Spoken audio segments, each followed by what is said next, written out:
Immediately, quickly, with something simple that would give people confidence through the winter. What we will have is a review in 3 months' time, which will allow us to see that we are giving support in the right places and that we can ensure that continued support, if that's necessary, is directed at where it needs to go. Well, Jacob Rees-Mogg has admitted the support package will cost tens of billions of pounds, and Shadow Business Secretary Jonathan Reynolds is questioning where the money's coming from. Two questions we'll have to have more detail on is, first of all, who is going to pay for this? Now, we would raise part of the revenue through a windfall tax. We think that's legitimate, so that the full cost doesn't land on the taxpayer or on borrowing costs in the short term. And second of all, how are the government going to provide a long-term route away from our exposure to fossil fuel prices, away from our exposure, particularly to the cost of natural gas, both for heating but also for the cost of electricity generation? Russian President Vladimir Putin has called up 300,000 military reservists to fight in Ukraine and hinted at a nuclear response if pushed by the West. In a televised address, he warned he would do anything necessary to protect his country. It comes as Moscow-controlled regions in eastern and southern Ukraine plan to hold referendums on becoming part of Russia. Meanwhile, flights to Turkey and Armenia have sold out amid fears that some men of fighting age may not be allowed to leave the country. Our country also has a variety of weapons of destruction, and in some areas, even more modern than those in NATO countries. And if the territorial integrity of our country is threatened, we will without question use all the means at our disposal to protect Russia and our people. This is not a bluff. And those who try to blackmail us with nuclear weapons should know that the prevailing winds can also blow in their direction. Well, NATO Secretary-General Jens Stoltenberg says the escalation in tensions and language isn't surprising. The speech of President Putin demonstrates that the war is not going according to President Putin's plans. He has made a big miscalculation. He thought he was able to take control of Ukraine within days. The Prime Minister will hold her first bilateral meeting with the US President later and address the United Nations in New York. Liz Truss and Joe Biden will discuss their country's economic relationship and how to preserve the Northern Ireland Protocol. Biden says the UK should work to ensure there is no threat to the Good Friday Agreement. Liz Truss says she does not expect trade talks with the US to start in the short to medium term. The government is being urged to reinstate the eviction ban for tenants during the cost of living crisis. The Kerslake Commission on Homelessness and Rough Sleeping says not doing so could cause a catastrophic crisis for the homeless. It's calling for benefits to be increased immediately, not next April as planned. Visitors will be able to view the Queen's final resting place from next week as Windsor Castle reopens to the public. People will be able to pay their respects at St George's Chapel, where the late monarch's name has been inscribed on the ledger stone alongside her husband and parents' names. It comes as the royal family continues its period of mourning. This is GB News. We'll bring you more news as it happens. Now it's back to Patrick.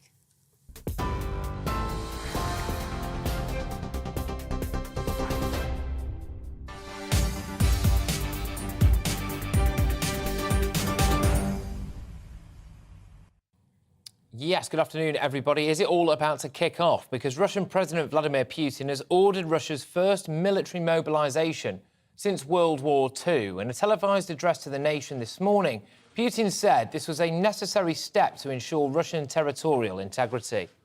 In its aggressive anti-Russian policy, the West has crossed every line. We hear constant threats against our country and our people. Some irresponsible politicians in the West speak about delivering Ukraine long-range weaponry, missile systems that would allow Kyiv to strike Crimea and other Russian regions.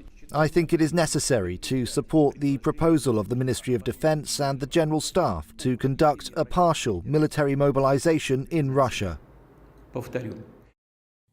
Yes, it's gone from special military operation rather quickly, hasn't it, to mobilisation. But meanwhile, Western nations have condemned Moscow's plans to hold urgent so-called referendums in parts of Ukraine that are currently under Russian control. Let's turn now to our political correspondent, Tom Harwood, who is at Downing Street on this topic. Tom, thank you very much. Some people would say, rather cynically, that Putin wants to hold referendums in these places, rig them so that it looks like the people there actually belong to Russian territory, and therefore it legitimises his attempt to launch a military strike to defend them. Is there any truth in that? Well, that's certainly the view of many observers. I'll bring you the words of the Foreign Secretary, James Cleverly, speaking in the last 30 minutes or so. The Foreign Secretary has said that Putin's referendum playbook is a blatant sham designed to seize Ukraine's land. Any votes held at the barrel of a gun cannot be free or fair. We will never recognise the attempts of any sham referendums or attempts to annex Ukraine's sovereign territory. The words of the Foreign Secretary, James Cleverly, just in the last half an hour. Of course, he is in New York today alongside the Prime Minister, Liz Truss, and the Development Minister, Vicky Ford. Liz Truss will be speaking at the UN General Assembly at around 9 p.m. New York time, around 2 a.m. UK time. So I suppose we'll have to catch it tomorrow morning. But clearly this is a speech that will need to be reworked in the light of this extraordinary address to the Russian people this morning by President Putin, mobilising the population for the first time rather than his standing army. Now, that's 300,000 people. He made it plain in his speech this morning that it wouldn't be mobilising students, for example, that it wouldn't be accessing the millions of reserves that Russia does have, and potentially there is something to read in there in terms of Putin's own position within Russian society. If he starts sending more sons to die, if he starts disrupting more Russian families' lives, then potentially this is someone whose own position within the Russian system, within this mafia state that he has built over the last 20-odd years, potentially that becomes more fragile. Potentially the position of Putin itself rests on success or otherwise in Ukraine, but also balancing against public opinion of Russian families. It's interesting to note the price of flights out of Russia today has been soaring. No longer just a couple of $100. Now, if you want to fly from Moscow to Istanbul or to Sao Paulo or anywhere else that actually accepts Russian flights right now, these are running in to the tens of thousands of dollars. What could that be a sign of? Potentially Russians fearing for their own family being sent to fight for a failing cause. Tom Harwood there from Downing Street, our political correspondent. Well, now let's go to Associate Fellow in the Russia-Eurasia programme at Chatham House, Samantha de Bendern. Thank you very, very much, Samantha. Let's just start with first things first. Putin's escalation in rhetoric and potentially as well military action. Is this a massive cause for concern or just hot air? I think that it is a cause for concern. I'm not sure we can call it massive yet, but I think we need to look at this into context. Over the last 2 weeks, Putin has suffered a number of humiliations. He was humiliated by the fact that Ukraine has taken back vast swathes of Ukrainian territory that Russia had conquered since the beginning of the war. Last week, Putin was in Uzbekistan, in Samarkand, for a meeting of heads of state of what's called the Shanghai Cooperation Organization. There was the head of state of China there was Narendra Modi of India, there were a number of presidents of Central Asian states, and they effectively snubbed him. And they gave some pretty undisguised condemnation of the war. They didn't actually condemn it, but they said they were very concerned, and Putin publicly acknowledged their concern. For somebody who is as concerned about his image as Putin, to have a sort of public apology like that was very humiliating. So he's on the defensive. He needs to get the upper hand again. There have been calls within Russia for mobilization, calls for the use of the weapons that Russia has at its disposal. So yes, this is definitely concerning. And the fact that he's now mobilizing reservists is going to really increase the amount of men he can send to Ukraine. These men will be poorly trained. They will need to be trained. It will also make the population that has so far been trying to ignore the fact that a war is going on face the fact that Russia is actually at war in Ukraine. Yeah, a couple of things on this as well. I think looking at some Russian media and the mouthpieces for Putin, it shifted to almost blaming some of their own troops. Oh, well, these were conscripts. Now it's time to send in the big boys, as it were. Now it's time to send in maybe some of our bigger weapons. And then that was followed by Putin drafting in some reservists and making a rather thinly veiled nuclear threat as well. How likely is it that we will see nukes used soon? Well, he's been threatening this since the beginning. He's been threatening this for a number of years. The use of the nuclear threat it comes part and parcel with Russia's posturing on the international stage. I think that the threat should be taken a little bit more seriously now. There are various ways in which Russia can use nuclear weapons. He can use what are called tactical nukes, which are the smaller nuclear weapons that are used on a battlefield to obtain some kind of battlefield advantage. Those could potentially be used in Ukraine, some of the much smaller weapons, without the threat of too much fallout, radioactive fallout going into Russia. Then you have, of course, what are called the strategic nukes, which are the Hollywood disaster movie type weapons that are sent to Western capitals on intercontinental ballistic missiles. I definitely do not see that on the cards at all. But insofar as what could be used on the battlefield in Ukraine, then I certainly would not discount that completely. Things are getting very worrying. And you also have the potential for chemical weapons. Putin has been accusing the Ukrainians of having their own chemical weapons and of having their own biological weapons. And the fear is that he could use a chemical weapon, but then try and blame it on the Ukrainians. If he were to use a nuclear weapon, there would be no doubt he could not blame that on anybody else. Well, I'm just wondering whether or not, on that, I'm just wondering whether or not he could blame the quotes-unquote need to use nuclear weapons on some kind of false flag attack on what he would now call Russian territory, especially if he's able to hold a referendum there. I wonder how long it's going to be before a lot of people in the UK start to ask the question, is it time to cut a deal with Putin?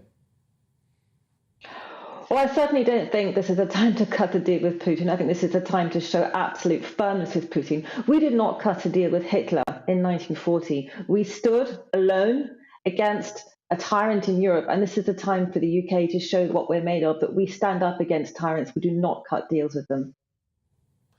OK, and I think another big concern for people was China's increasing rhetoric with Taiwan as well. People were concerned that maybe Russia and China were carving up the world, I suppose, at the same time that we were here burying our queen. Is there some kind of grand plan here? I don't think there is a grand plan. So I am not a China specialist. So I'm looking at this from the point of view of a Russia specialist and from the point of view of how China has been treating Russia and how Xi Jinping treated Putin last week when he was in Central Asia. Xi Jinping treated Putin like he treats a vassal, like he treats somebody who is underneath him. And I certainly do not see China coming to Russia's aid anytime soon. China does not have allies. China has clients. China wants a world which is stable enough for it to be able to sell the goods that it manufactures for the whole world. A world at war, in my understanding of China, is not in China's interests. OK. Flights supposedly out of Russia full now. Apparently, it's quite hard to tell whether or not they were fully booked before Putin made his comments, but one would imagine they're certainly going to be chock-a-block now. You've also got the potential for maybe more of the middle classes and, crucially, their sons to be roped in to a military offensive. Some generals and detractors appear to be dying from natural causes, despite potentially being previously healthy. Do you think there's a chance that enough is enough for Putin? Someone might take him out? I don't know about someone taking him out. I think there is a chance that the population is going to really wake up to the fact that they have a leader who is destroying them. I've been speaking to a lot of people in Russia this morning, people who are in tears, who are in despair, who are saying, what can we do? How can we stop this? How can we get out of here? I don't want my son to go and fight. I don't want my husband to go and fight. people who would, I mean, from what I can hear, people are really trying to desperately get out. And this might be the wake-up call that the population has needed. And I certainly hope so. There are reports that I've seen today on Twitter, so they're unconfirmed, I have to emphasize that, but there are a lot of them of protests, small protests, but protests already starting all over Russia against this mobilization. And yes, top generals seem to have serious problems with their footing these days, falling downstairs, out of windows, top business people falling off their yachts or also, committing suicide by multiple stabbing themselves. Not a good time to be a senior business person or a senior military person in Russia today. A lot of clumsiness around, causing unfortunate accidents. So to me, this is the beginning of the end for Putin. The question is, how long will the end last, and how much more bloodshed and horror will we see before the end? This could be a very painful and bloody end for the Ukrainians, for the Russians, and probably uncomfortable for us as we face a cold winter. Indeed, Samantha, thank you very much. Samantha de Bendern there, who is Associate Fellow in the Russia-Eurasia programme at Chatham House. If indeed it is the end of the road for Putin, and the jury is out on that, how many people does he take down with him? And that will be a question on a lot of people's minds as he threatens veiled nuclear action, I suppose you could say, and the escalation of an already terrible conflict. Your views, though, on the politics of the day. Andrea has been in touch. Thank you very much, GBViews at gbnews.uk, saying that it's rather odd that Russia only wants the Donbass area. Could it be that Putin only wants this area so he can lay gas pipes directly down to the south and therefore cut off the west? Nick's also been on. Nick says we need to disable the Russian satellites. Disabling the satellites will prevent the nukes from launching and hitting targets. Interesting stuff, Nick. I'm not a nuclear strategist myself. I'm not sure whether or not that would work. We've got loads coming up your way, including a rather surprising development, an important development, though, from Merseyside in the case of the poor young girl who was sadly shot in her own home there. We'll bring you all of that. We're also going to be talking about energy bills as well for businesses and much, much more, including the madness on the streets of the Midlands. Stay tuned. Hello again, I'm Aidan McGivern from the Met Office. Rain moving in from the northwest during the rest of the day, but it will stay dry further south across much of England and Wales. With clear spells overnight, there will be some fog patches around. High pressure remains close to the southeast of England at the moment, and with that high in place, relatively light winds at the moment and some clear spells. But weather fronts are pushing into the north and northwest, and actually through the evening, the rain peps up across western and northern Scotland, some persistent and heavy rain here, and then it moves us into Northern Ireland, the rest of Scotland, before eventually by the end of the night reaching the north of England and parts of North Wales.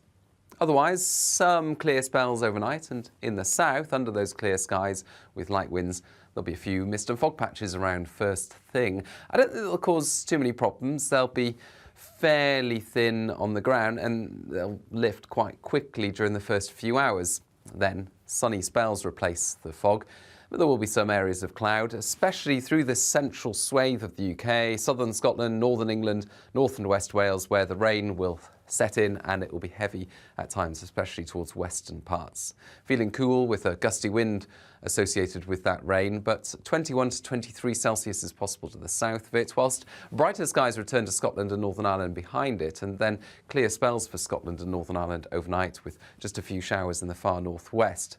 The rain, meanwhile, crosses the rest of England and Wales, and then it slows down for the start of Friday, so actually a lot of cloud around first thing, some outbreaks of rain, and a mild start to the day in England and Wales, but a colder start for Scotland and Northern Ireland, temperatures in the mid to low single figures in places. Then through Friday itself, the rain lingers for a time in the southeast. It turns more showery, one or two showers elsewhere as well, but interspersed by sunny spells. And Saturday also looks like a day of sunny spells and showers. It will also turn colder through the weekend.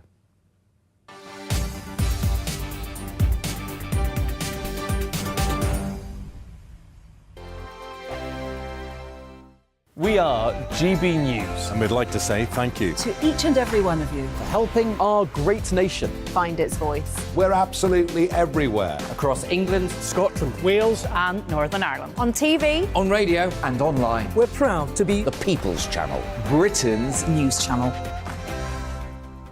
On the Mark Steyn Show, we cover the stories a lot of people are scared even to mention. The stuff that really matters with some of the world's biggest thinkers. Now is his opportunity to kind of take the steering wheel of history. Break away from the flop at 8 o'clock on GB News with the Mark Steyn Show.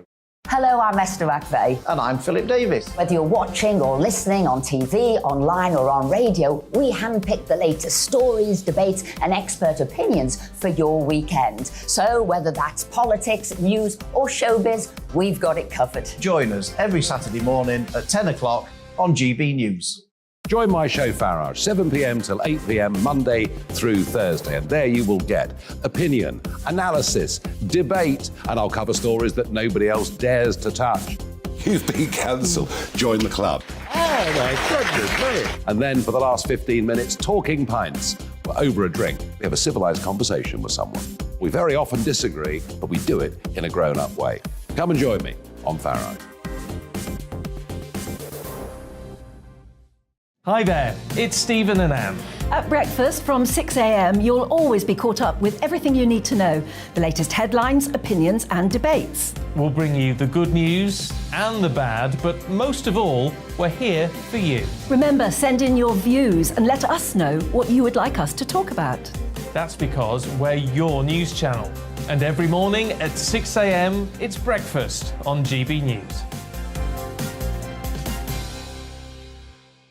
I'm Dan Wootton. Join me Monday to Thursday from 9 to 11 for the feistiest and most fun news debate on TV, where free speech reigns. I'll bring you a sharp take on the day's biggest stories, bombshell newsmaker interviews, and A-list guests.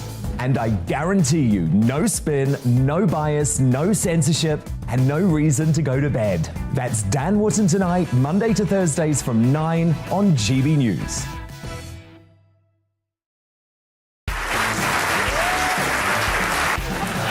My name is Andrew Doyle. Join me every Sunday evening at 7 p.m. for Free Speech Nation.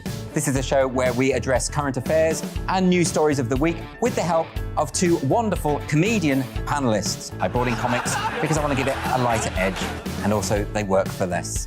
See you there.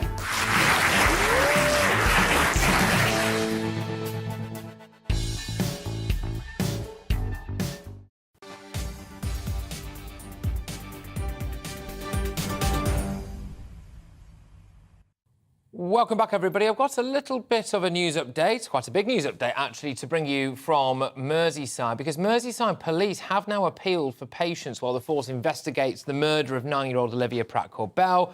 9 people have so far been arrested, but all have been released under investigation. It comes as Crime Stoppers, and this is the big news, really, offers a record £200,000 reward for information that leads to the conviction of those responsible for her death. So a £100,000 sum was offered by a private donor, and the charity's founder, Lord Ashcroft, has matched that for the biggest single reward offer in its history. But do these kind of rewards actually work? And I'm joined now by former Scotland Yard detective Peter Blexley on this very issue. Peter, thank you very much. Yes, bit of breaking here on GB News Live, but £200,000, will this be enough to coax people out? Because nothing has worked so far. The threat of gangland violence has been too much. Well, I sincerely hope that this substantial sum of money is enough to make somebody tell the police, or Crime Stoppers, of course, what the police need to hear. Now, of course, the police, I'm absolutely convinced, already know the identity of the person that shot Olivia dead. I've been given the name of that person, and quite frankly, amongst certain criminal circles, it's an open secret as to who did what and why they did it. What I fear is the problem the police are facing now is they might know something, but proving something is an entirely separate thing. So what they're probably hoping is this will now tempt someone to come forward and be a witness and stand in a witness box and give the police the irrefutable evidence they need to enable for them to charge someone. Is £200,000 enough, though? Because the consequences in terms of getting killed themselves or whatever might be worth far much more than 200 grand and a lifetime in witness protection. Well, of course, you raise the very pertinent point here. If somebody does give that evidence, if they do go to court and give that evidence, albeit from behind a screen in a pseudonym, the likelihood is any person who was in the dock, the defendant, would be able to identify them. And thereafter, there perhaps would be the fear of retribution. But a life in witness protection, whilst it will not be a life of luxury, because the state doesn't stick you into some kind of five-star lifestyle, it will be a long safety guaranteed, and of course there would be at least £200,000 in the bank, which that person could spend as they saw fit. And I may just say this, if I may, Patrick. Yeah. Crime Stoppers are absolutely adamant in not wanting to know people's identity. Of course, a reward can't be handed out to just anybody, so checks and balances have to be put in place.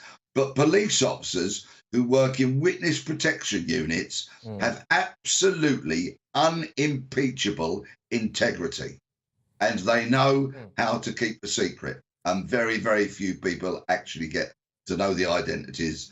And I would urge that person, don't keep this secret, because it will quite simply destroy your brain and rot what little soul you have. Well, Find it within yourself to step forward. That's the question, isn't it, Peter? You've said there that the name of the individual believed to have been responsible for the death of Olivia is relatively well known, probably within the community and within gangland circles. I'm actually quite surprised that none of them have taken them out already. Well, there's an awful lot of police attention on Merseyside at the moment. They've carried out more than 100-odd searches, and they've seized, I believe, 140 vehicles. So many warrants have been executed. So many people have been arrested for other crimes. And of course, as we know, 9 people have been arrested and interviewed in relation to Olivia's murder. And that police activity is not going to slow down or stop anytime soon. Because, of course, I think every reasonable thinking person in the land wants the person that shot 9-year-old Olivia dead. They want them charged. They want them in a court of law.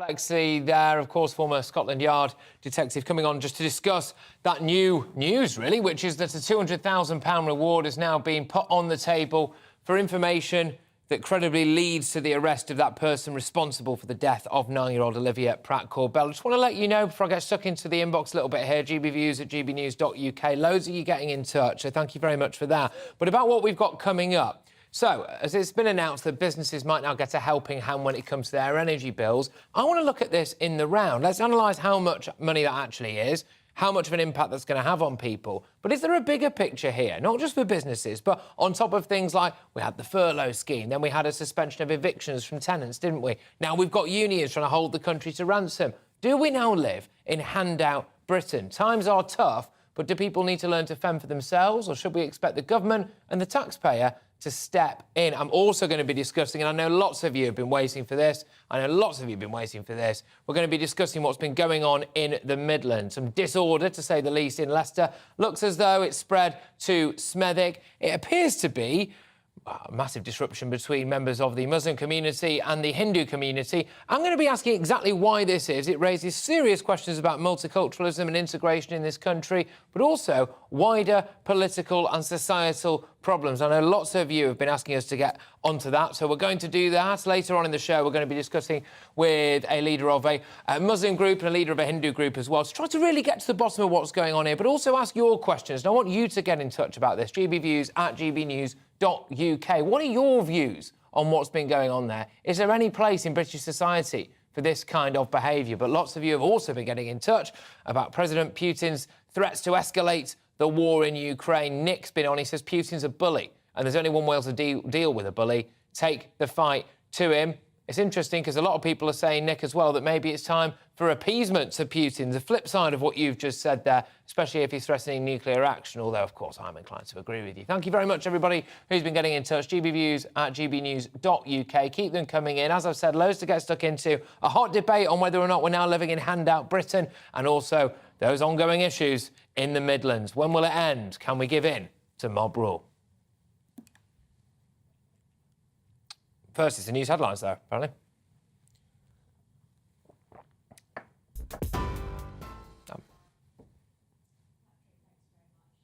In Roberts in the GB newsroom. Here are the headlines. It's 3:33.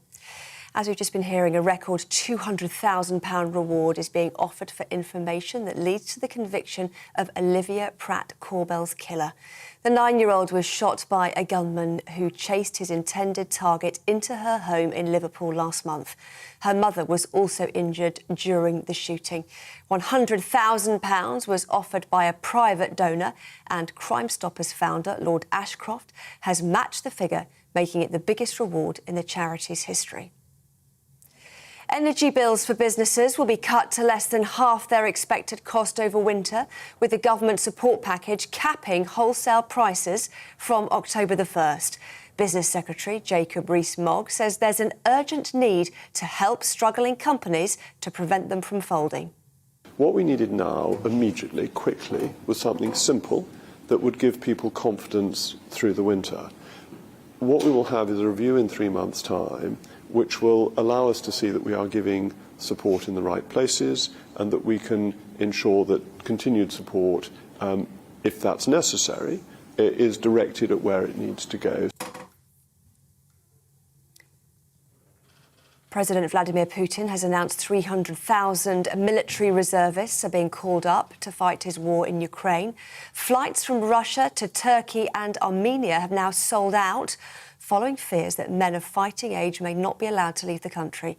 In a televised address, Putin also hinted at a nuclear response if pushed by the West. The Prime Minister will hold her first bilateral meeting with the US President later and will address the United Nations in New York. Liz Truss and Joe Biden will discuss their country's economic relationship and how to preserve the Northern Ireland Protocol. TV, online and DAB+ radio, this is GB News.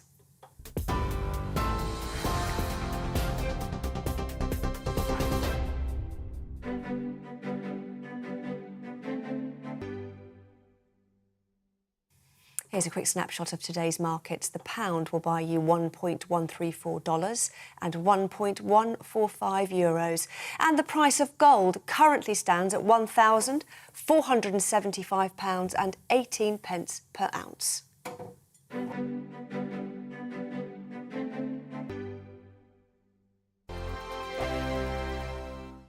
We are GB News. And we'd like to say thank you To each and every one of you. for helping our great nation Find its voice. We're absolutely everywhere. Across England, Scotland, Wales and Northern Ireland. On TV, on radio, And online. we're proud to be the People's Channel. Britain's news channel.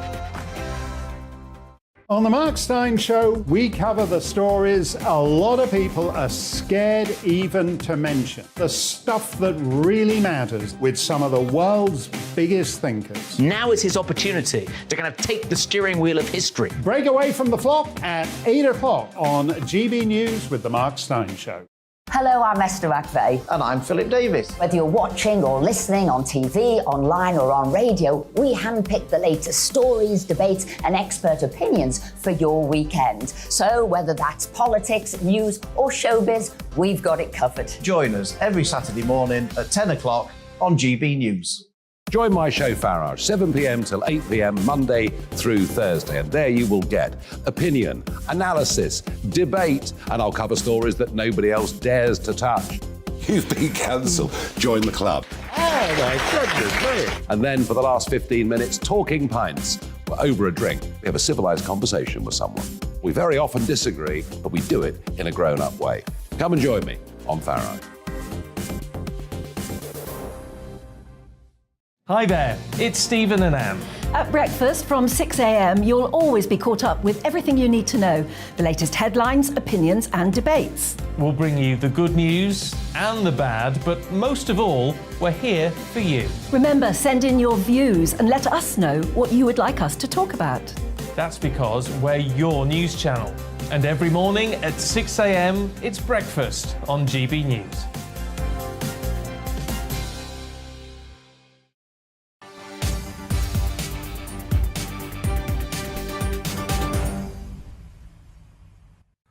Well, it's an action-packed show here on GB News Live today. Emails coming in thick and fast right in front of me on what's been going on in Leicester and now Smethwick, the wild West Midlands, as it's being called, as there is widespread disruption, has been widespread disruption between members of the Muslim community and the Hindu community. We're going to be discussing that a little bit later on, but keep those emails coming in, because first, a government support package which will see the energy bills of UK businesses cut by around half their predicted level this winter has been announced today. Well, it's the latest support package offered by the government to help families and businesses through the cost of living crisis. But it's not the first time the government has offered massive monetary support. You just have to cast your mind back, don't you, to the billions and billions spent on furlough, the hundreds of pounds in energy payment assistance already. There was an issue, of course, as well, wasn't there, with people not being evicted from their tenancies, and unions are well and truly on the march, wanting a pay rise for every Tom, Dick and Harry. But is there a point when people should have to fend for themselves and the government money tree should dry up? I'm going to be having a massive debate on this right now with Kelvin Mackenzie, former editor of The Sun, and Angelica Mallin, editor-in-chief of the About Time magazine. Kelvin, I'll start with you. OK, for businesses who are frankly going out of business, this will come as a welcome relief. But is it part of a bigger picture where people are now sticking their hand out in times of financial crisis and not fending for themselves enough? Well, there's lots of shocking examples by the government of being over-ambitious when handing out the money. I'm not against giving the money to the very poor, but let's just talk about, so in furlough, I know somebody who didn't do a stroke of work in 18 months, and at the end of 18 months had more money in their bank account than they had at any time in their recent history. Why? Because they weren't commuting to work. So in 18 months, they produced nothing, but the government had given them everything that they needed to live and to prosper. So take the other issues. Take the huge energy bills. Now, OK, I've been lucky in my life. I am having exactly the same £2,500 cap as somebody right at the bottom of the tree. Why is that? Why is the top 10% not going to have to pay in full? And another issue that I also face is, why shouldn't we allow pubs to go bust? I mean, you know, people go bust all the time over sometimes incompetence, sometimes change in direction of fashion. And in this case, this is a very painful exercise. But I don't see why my local pubs, much as I love them, should have to be subsidised on their energy bills. Anytime there is any problem, whether it's universal credit, by the way, which is probably one of the great rackets of our time, right, of everybody working basically 16 hours so that the government can pay them any money that they don't that they like in return for work.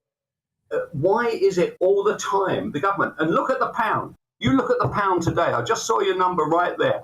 It's right. We're literally almost 10% off it. Every time it goes down, our interest rates go up. There's a whole load of the money that we borrowed during furlough, which are tied to the value of the pound. We are in terrible straits, and all that happens, all you have to do is knock on the front door at number 10, whether it's Conservative or Labour, and what do they say is that, well, how much would you like? OK, all right, Angelica Mallin, editor-in-chief of the About Time magazine. I'm looking at some stats here.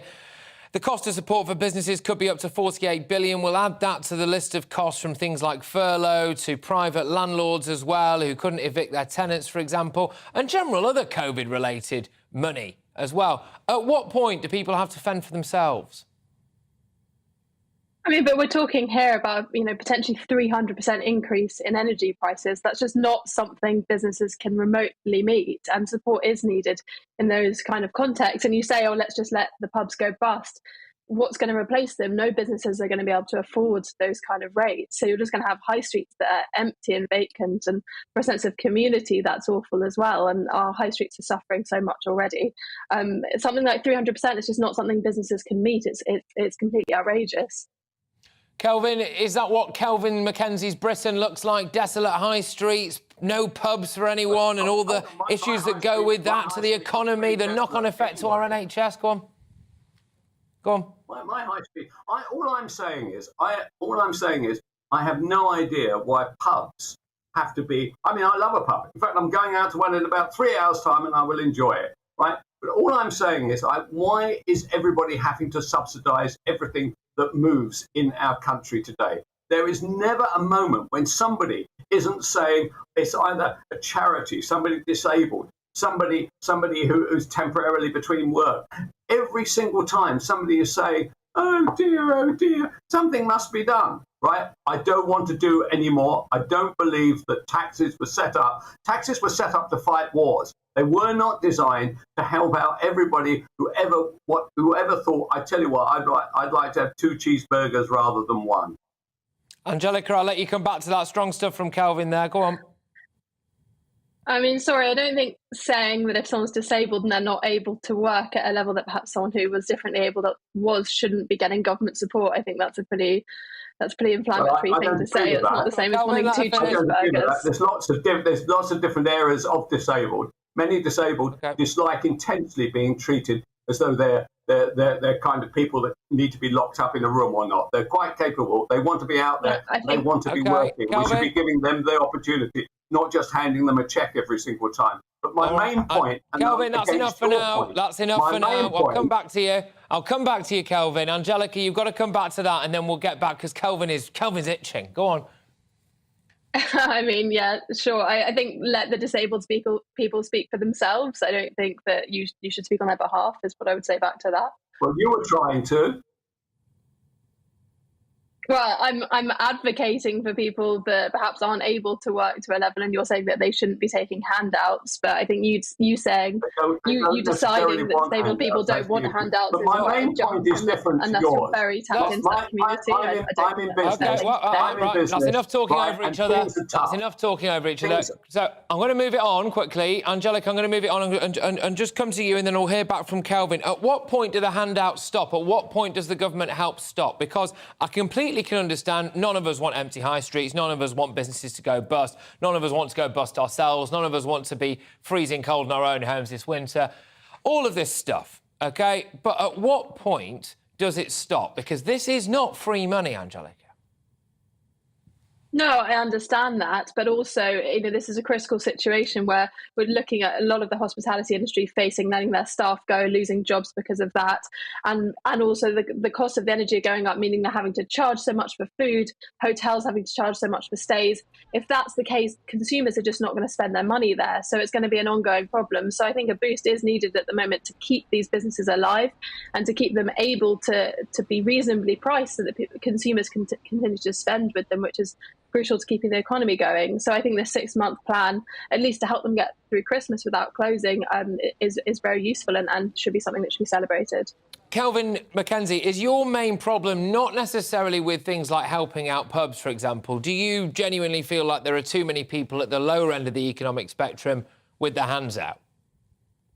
It's not. No, actually, I think there's too many people at the top end of the spectrum with their hands out, like members of big business, for instance.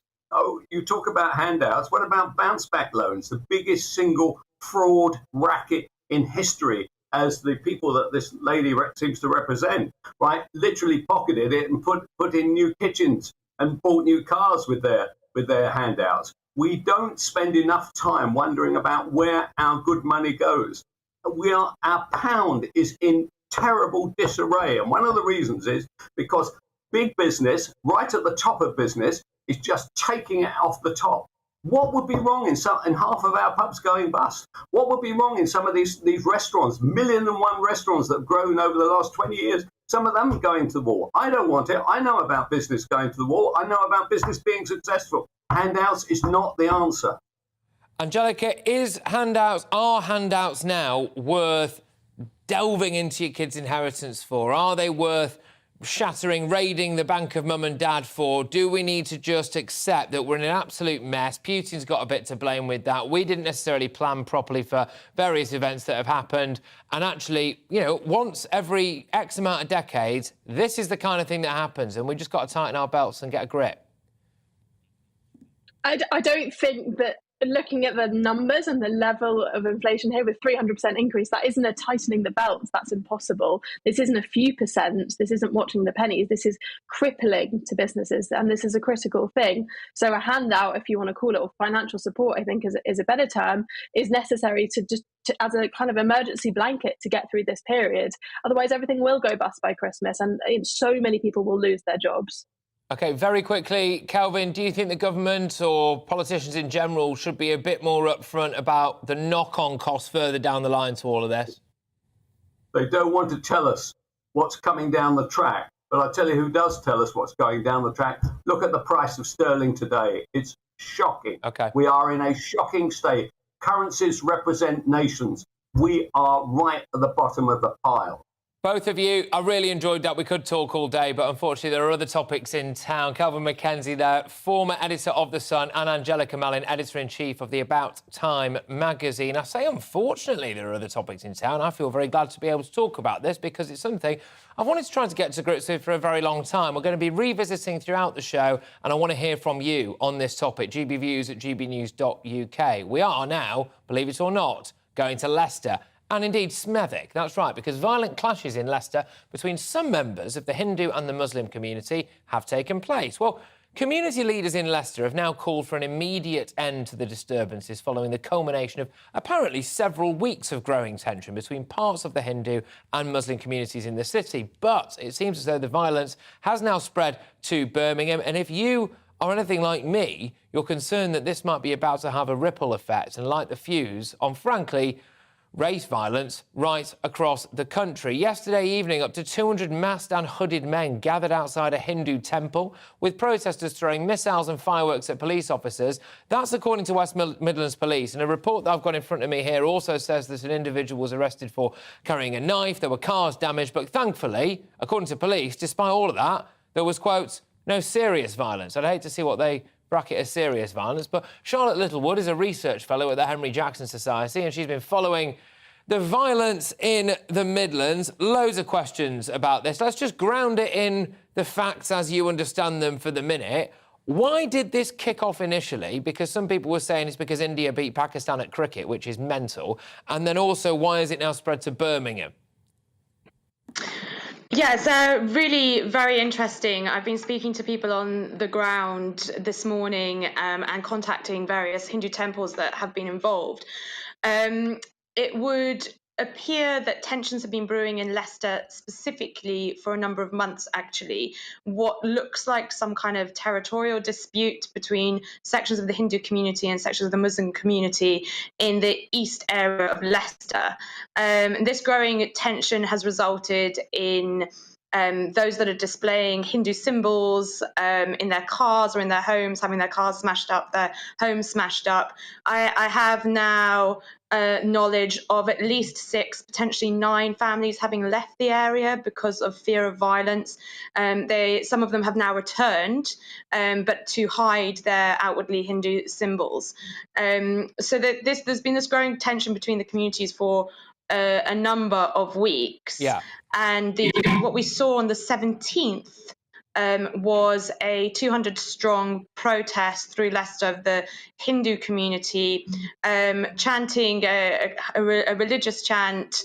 From one side, this is being understood as Hindu nationalism, but from the other side, this is being understood as them asserting themselves. They're not going to be chased out of town, and making a peaceful protest about the rising tensions that they have seen between their communities. I think a lot of people, I just think a lot of people might be scratching their heads a little bit about this, Charlotte, because they're thinking, well, hang on a minute, if this has got an issue to do with politics in India and the fact that that might be offensive to some people who have Pakistani heritage, why on earth is this erupting on the streets of Britain?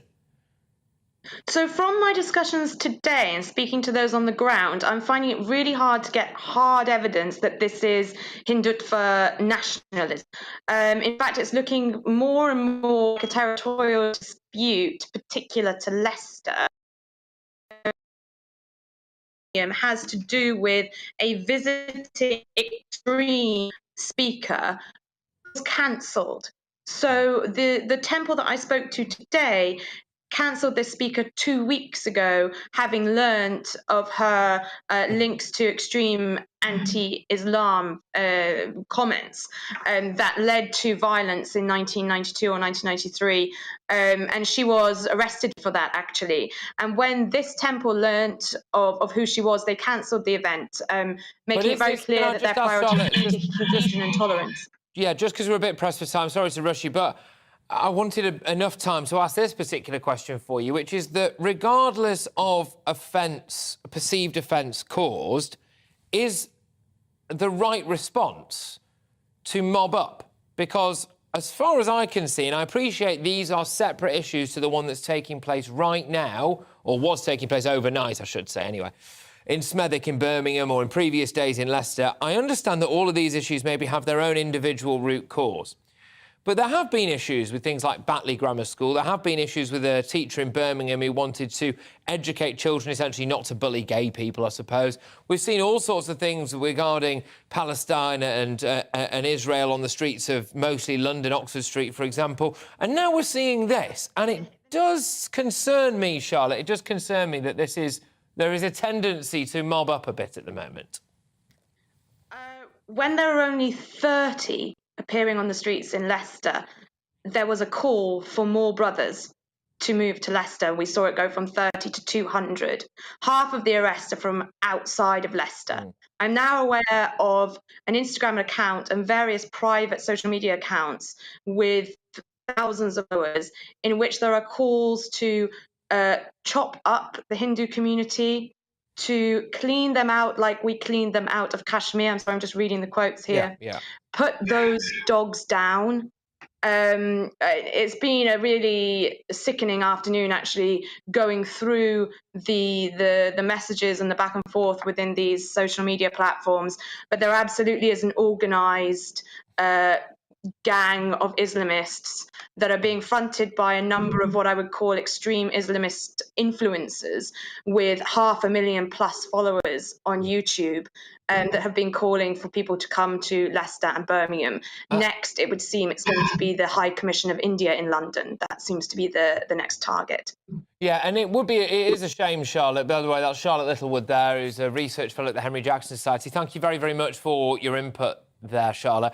We're going to be revisiting this throughout the course of the show, and later on we're going to be speaking to representatives of both the Muslim community and the Hindu community, because I really want to understand this. It's got, I think, potentially very serious consequences, and what does this mean for things like integration, for example, as a bigger topic? What does this mean for things like the police action or lack of? A lot of people, a lot of you, GBViews at GBNews.uk, have been getting in touch to say, where are the police in all of this? Why are they not clamping down on it? Or are they too afraid of stoking racial tensions to get involved? I want to hear from you on all of this. Lots to unpack. And it is a shame today, I think, that the power of social media and some of those absolutely abhorrent things that have been coming out there appear to be overshadowing genuine calls from certain members of the Muslim community in those areas and the Hindu community in those areas for calm and to stop it all. Clearly, those messages are not getting through. Are you concerned about what this means for the future of Britain? Lots to come, GB News Live, including Liz Truss's visit to New York and what we can make of Russian President Vladimir Putin's latest threats. But before that, we've got you weather. Hello again, I'm Aidan McGivern from the Met Office. Rain moving in from the northwest during the rest of the day, but it will stay dry further south across much of England and Wales. With clear spells overnight, there will be some fog patches around. High pressure remains close to the southeast of England at the moment, and with that high in place, relatively light winds at the moment and some clear spells. But weather fronts are pushing into the north and northwest, and actually through the evening, the rain peps up across western and northern Scotland, some persistent and heavy rain here, and then it moves us into Northern Ireland, the rest of Scotland, before eventually by the end of the night reaching the north of England and parts of North Wales. Otherwise, some clear spells overnight, and in the south, under those clear skies with light winds, there'll be a few mist and fog patches around first thing. I don't think they'll cause too many problems. They'll be fairly thin on the ground, and they'll lift quite quickly during the first few hours. Then sunny spells replace the fog. But there will be some areas of cloud, especially through the central swathe of the UK, southern Scotland, northern England, north and west Wales, where the rain will set in and it will be heavy at times, especially towards western parts. Feeling cool with a gusty wind associated with that rain, but 21 to 23 Celsius is possible to the south of it, whilst brighter skies return to Scotland and Northern Ireland behind it, and then clear spells for Scotland and Northern Ireland overnight with just a few showers in the far northwest. The rain, meanwhile, crosses the rest of England and Wales, and then it slows down for the start of Friday, so actually a lot of cloud around first thing, some outbreaks of rain, and a mild start to the day in England and Wales, but a colder start for Scotland and Northern Ireland, temperatures in the mid to low single figures in places. Then through Friday itself, the rain lingers for a time in the southeast. It turns more showery. 1 or 2 showers elsewhere as well, but interspersed by sunny spells. And Saturday also looks like a day of sunny spells and showers. It will also turn colder through the weekend.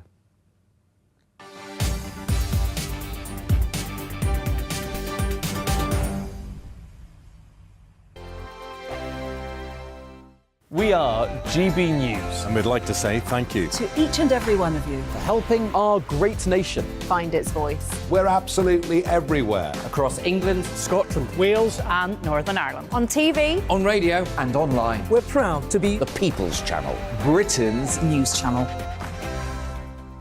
On the Mark Steyn Show, we cover the stories a lot of people are scared even to mention. The stuff that really matters with some of the world's biggest thinkers. Now is his opportunity to kind of take the steering wheel of history. Break away from the flop at 8 o'clock on GB News with the Mark Steyn Show. Hello, I'm Esther McVeigh. And I'm Philip Davis. Whether you're watching or listening on TV, online or on radio, we handpick the latest stories, debates and expert opinions for your weekend. So whether that's politics, news or showbiz, we've got it covered. Join us every Saturday morning at 10 o'clock on GB News. Join my show Farage, 7 p.m. till 8 p.m. Monday through Thursday, and there you will get opinion, analysis, debate, and I'll cover stories that nobody else dares to touch. You've been cancelled. Join the club. Oh my goodness me. And then for the last 15 minutes, talking pints. We're over a drink. We have a civilised conversation with someone. We very often disagree, but we do it in a grown-up way. Come and join me on Farage. Hi there, it's Stephen and Anne. At breakfast from 6 a.m, you'll always be caught up with everything you need to know, the latest headlines, opinions and debates. We'll bring you the good news and the bad, but most of all, we're here for you. Remember, send in your views and let us know what you would like us to talk about. That's because we're your news channel. And every morning at 6 a.m, it's breakfast on GB News.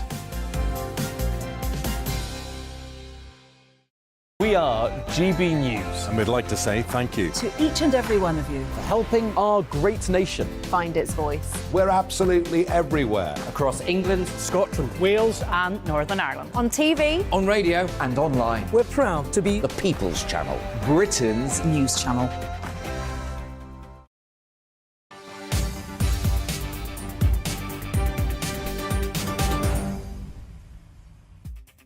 Yes, hello, welcome back everybody. The time is 4 o'clock and I've just watched a promo that included me during the fat days. Gosh, that was a slap back in the face. But anyway, you are watching GB News live with me, Patrick Christys. Coming up this hour, the Prime Minister Liz Truss has met leading CEOs at a business roundtable in New York for the UN General Assembly. It's her first appearance on the world stage and she got the keys to number 10. And we'll have the latest from our political editor, Darren McCaffrey. It's all kicked off. She's apparently met Macron. Will she be chatting to Biden? What's she going to do about Putin? But talking about Putin, President Putin has been talking tough. He's vowed to rope in 300,000 Russian reservists and hinted that he could even go nuclear in a televised address. China is also threatening to invade Taiwan. I'm asking the big question, is this how World War III starts? Also coming up, energy bills for UK businesses will be cut by around a half their expected level this winter as the government reveals a widespread support package. But will it be enough to keep the wolf from the door? Should we actually have the taxpayer funding all of this stuff? We'll have reaction and we'll have analysis. And a growing number of people, get this, are resorting to so-called DIY dentistry as people are struggling to get NHS appointments.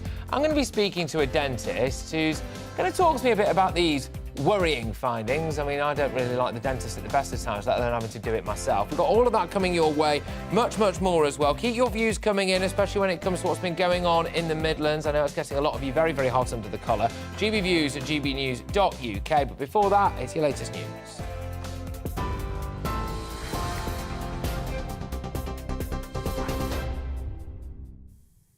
Good afternoon, it's 2 minutes past 4. I'm Tatiana Sanchez in the GB newsroom. A record £200,000 reward is being offered for information that leads to the conviction of Olivia Pratt-Corbell's killer. The 9-year-old was shot by a gunman who chased his intended target into her home in Liverpool last month. Her mother was also injured during the shooting. £100,000 was offered by a private donor, and Crime Stoppers founder Lord Ashcroft has matched the figure, making it the biggest reward in the charity's history. Energy bills for businesses will be cut to less than half their expected price over the winter. A government support package will see the wholesale prices capped for non-domestic customers, including schools, hospitals and charities. Business Secretary Jacob Rees-Mogg says there's an urgent need to help struggling companies to prevent them from folding. What we needed now, immediately, quickly, was something simple that would give people confidence through the winter. What we will have is a review in 3 months' time, which will allow us to see that we are giving support in the right places and that we can ensure that continued support, if that's necessary, is directed at where it needs to go. Jacob Rees-Mogg has admitted the support package will cost tens of billions of pounds. Shadow Business Secretary Jonathan Reynolds is questioning where the money is coming from. Two questions we'll have to have more detail on is, first of all, who is going to pay for this? Now, we would raise part of the revenue through a windfall tax. We think that's legitimate, so that the full cost doesn't land on the taxpayer or on borrowing costs in the short term. And second of all, how are the government going to provide a long-term route away from our exposure to fossil fuel prices, away from our exposure, particularly to the cost of natural gas, both for heating but also for the cost of electricity generation? President Vladimir Putin has announced 300,000 military reservists are being called up to fight war in Ukraine. Flights from Russia to Turkey and Armenia have now sold out, following fears that men of fighting age might not be allowed to leave the country. In a televised address, Putin also hinted at a nuclear response if pushed by the West. NATO Secretary-General Jens Stoltenberg says the escalation in tensions and language isn't surprising. The speech of President Putin demonstrates that the war is not going according to President Putin's plans. He has made a big miscalculation. He thought he was able to take control of Ukraine within days. World leaders are addressing the war in Ukraine at the United Nations General Assembly. Ahead of her speech in New York this evening, the Prime Minister has met business leaders, telling them the UK is open to negotiate a trade deal with the US whenever it's ready. She's also due to hold her first bilateral meeting with President Joe Biden. The father of a teenager who took her own life after watching videos on social media has described the material as hideous. 14-year-old Molly Russell looked at images linked to anxiety, depression and self-harm before her death in 2017. Giving evidence at her inquest, Ian Russell said he noticed a change in his daughter's behaviour but had attributed it to teenage mood swings. The inquest heard the schoolgirl also followed a Twitter account which displayed depressing quotes. More travel chaos is expected, this time affecting bus services in London and Kent. Thousands of drivers are set to go on strike on the 30th of September in a dispute over wages. The Unite union says it's seeking a pay rise that's in line with the rate of inflation. The Prince of Wales says he takes great comfort in the support of an environmental prize he founded. In a pre-recorded message at the Earthshot Prize Innovation Summit, Prince William says his grandmother would have been delighted to hear about the event. During this time of grief, I take great comfort in your continued enthusiasm, optimism and commitment to the Earthshot Prize and what we are trying to achieve. Protecting the environment was a cause close to my grandmother's heart, and I know she would have been delighted to hear about this event and the support you're all giving our Earthshot finalists, the next generation of environmental pioneers. This is GB News. We'll bring you more news as it happens. Now it's back to Patrick.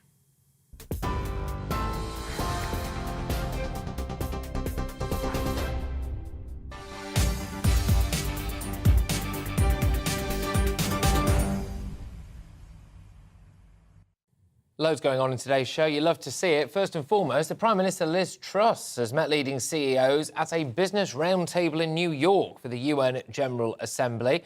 The meet comes ahead of an address by Liz Truss this evening where she will tell the assembled world leaders that economic growth is needed to combat Russia, going for growth on the world stage. President Putin has been talking tough today, though. He's vowed to rope in around 300,000 Russian reservists and hinted that he could even go nuclear. The Russian president has warned the West that he really isn't bluffing and added that Russia has, quote, lots of weapons. Well, we can now cross live to GB News' political editor Darren McCaffrey, who is in New York, and a UN address to come. And a little earlier, the Prime Minister spoke with business leaders as well. Lots to get stuck into, Darren. I suppose is the main issue on the table at the minute the latest Putin comments? Yeah, it really is, actually. Let's talk you through two things, if I can, Patrick. President Joe Biden's just arrived at the United Nations here. His motorcade passed us by a couple of minutes ago. We'll come on to what he's going to say in a little bit. But first of all, let me talk you through Liz Truss, the Prime Minister. She's been holding that meeting with business leaders here in New York, and she's talked about how the war in Ukraine, started by Vladimir Putin, is essentially leading to sabre rattling this morning from him. But she also argues to these business leaders that we need to get the global economy back on its feet after COVID and really ensure that democracy prevails. And she said that one of the things that she's learned in the last couple of months is that when countries are dependent on authoritarian regimes, they can be used as weapons against them. And she talks how she doesn't want to preempt the Chancellor's statements a little later on this week, in fact on Friday, but what she wants to see is lower, simpler taxes in the UK to incentivise investment and to get more businesses to start up in the UK, and that is her unashamedly what she calls pro-business agenda. And she talks about how there was a package announced for businesses when it comes to energy and indeed for households. But in the end, it is about trying to restore growth to the British economy, that is her main objective. And that was the reason she met with those business leaders. As you say, she is going to have that bilateral meeting with Joe Biden, the US president, a little later on today here in New York. She met with Ursula von der Leyen, the EU Commission president, a little earlier, by the way. And it will be dominated by events in Ukraine and clearly President Putin's messages overnight. In essence, what you're going to see is this unified kind of show, if you like, from the US president and the UK Prime Minister, this continued commitment to support Ukraine, both in terms of humanitarian supplies, but clearly military equipment as well. And as I say, Joe Biden is due to deliver those remarks here at the United Nations. His speech is at 10:35 our time. Sorry, let me get this right, a little later on in the next couple of minutes. And he is going to talk about how he is not going to step back from support from Ukraine. He says that he will offer a firm rebuke of Russia's unjust war and make a call to the world to stand up against the naked aggression that we've seen in the last couple of weeks. So we've got Liz Truss talking a little later on about Ukraine, this morning talking on that pro-business message. She says the two are pretty much linked. In essence, you need a strong Western economy to stand up to Putin, to stand up to these authoritarian regimes, to ensure that we can depend on our own security. But at the same time, that show of message that the US and the UK are on the same page when it comes to standing up to Putin and to backing Ukraine in this war. Lots to get stuck into there, Darren. Thank you very much. Our political editor, Darren McCaffrey, who is in New York for us at this UN gathering. I've got to be honest with you, it doesn't strike me as particularly hopeful, given what Joe Biden's been tweeting recently about how trickle-down economics doesn't work. Liz Truss overtly going for trickle-down economics. Was that just a coincidence, that tweet? It did seem like a bit of a slap in the face for our special relationship. And has anybody else picked up on the fact that this idea that maybe you need to be a bit more self-sufficient and not relying on tyrannical regimes around the world for things like your energy and gas supply, wasn't that something that Donald Trump was saying not so long ago? But there we go. We're going live now to the ceremony of Thanksgiving for our Queen, I believe. No, is that right?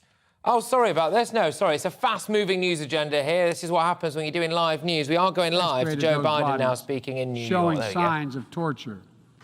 This war is about extinguishing Ukraine's right to exist as a state, plain and simple, and Ukraine's right to exist as a people.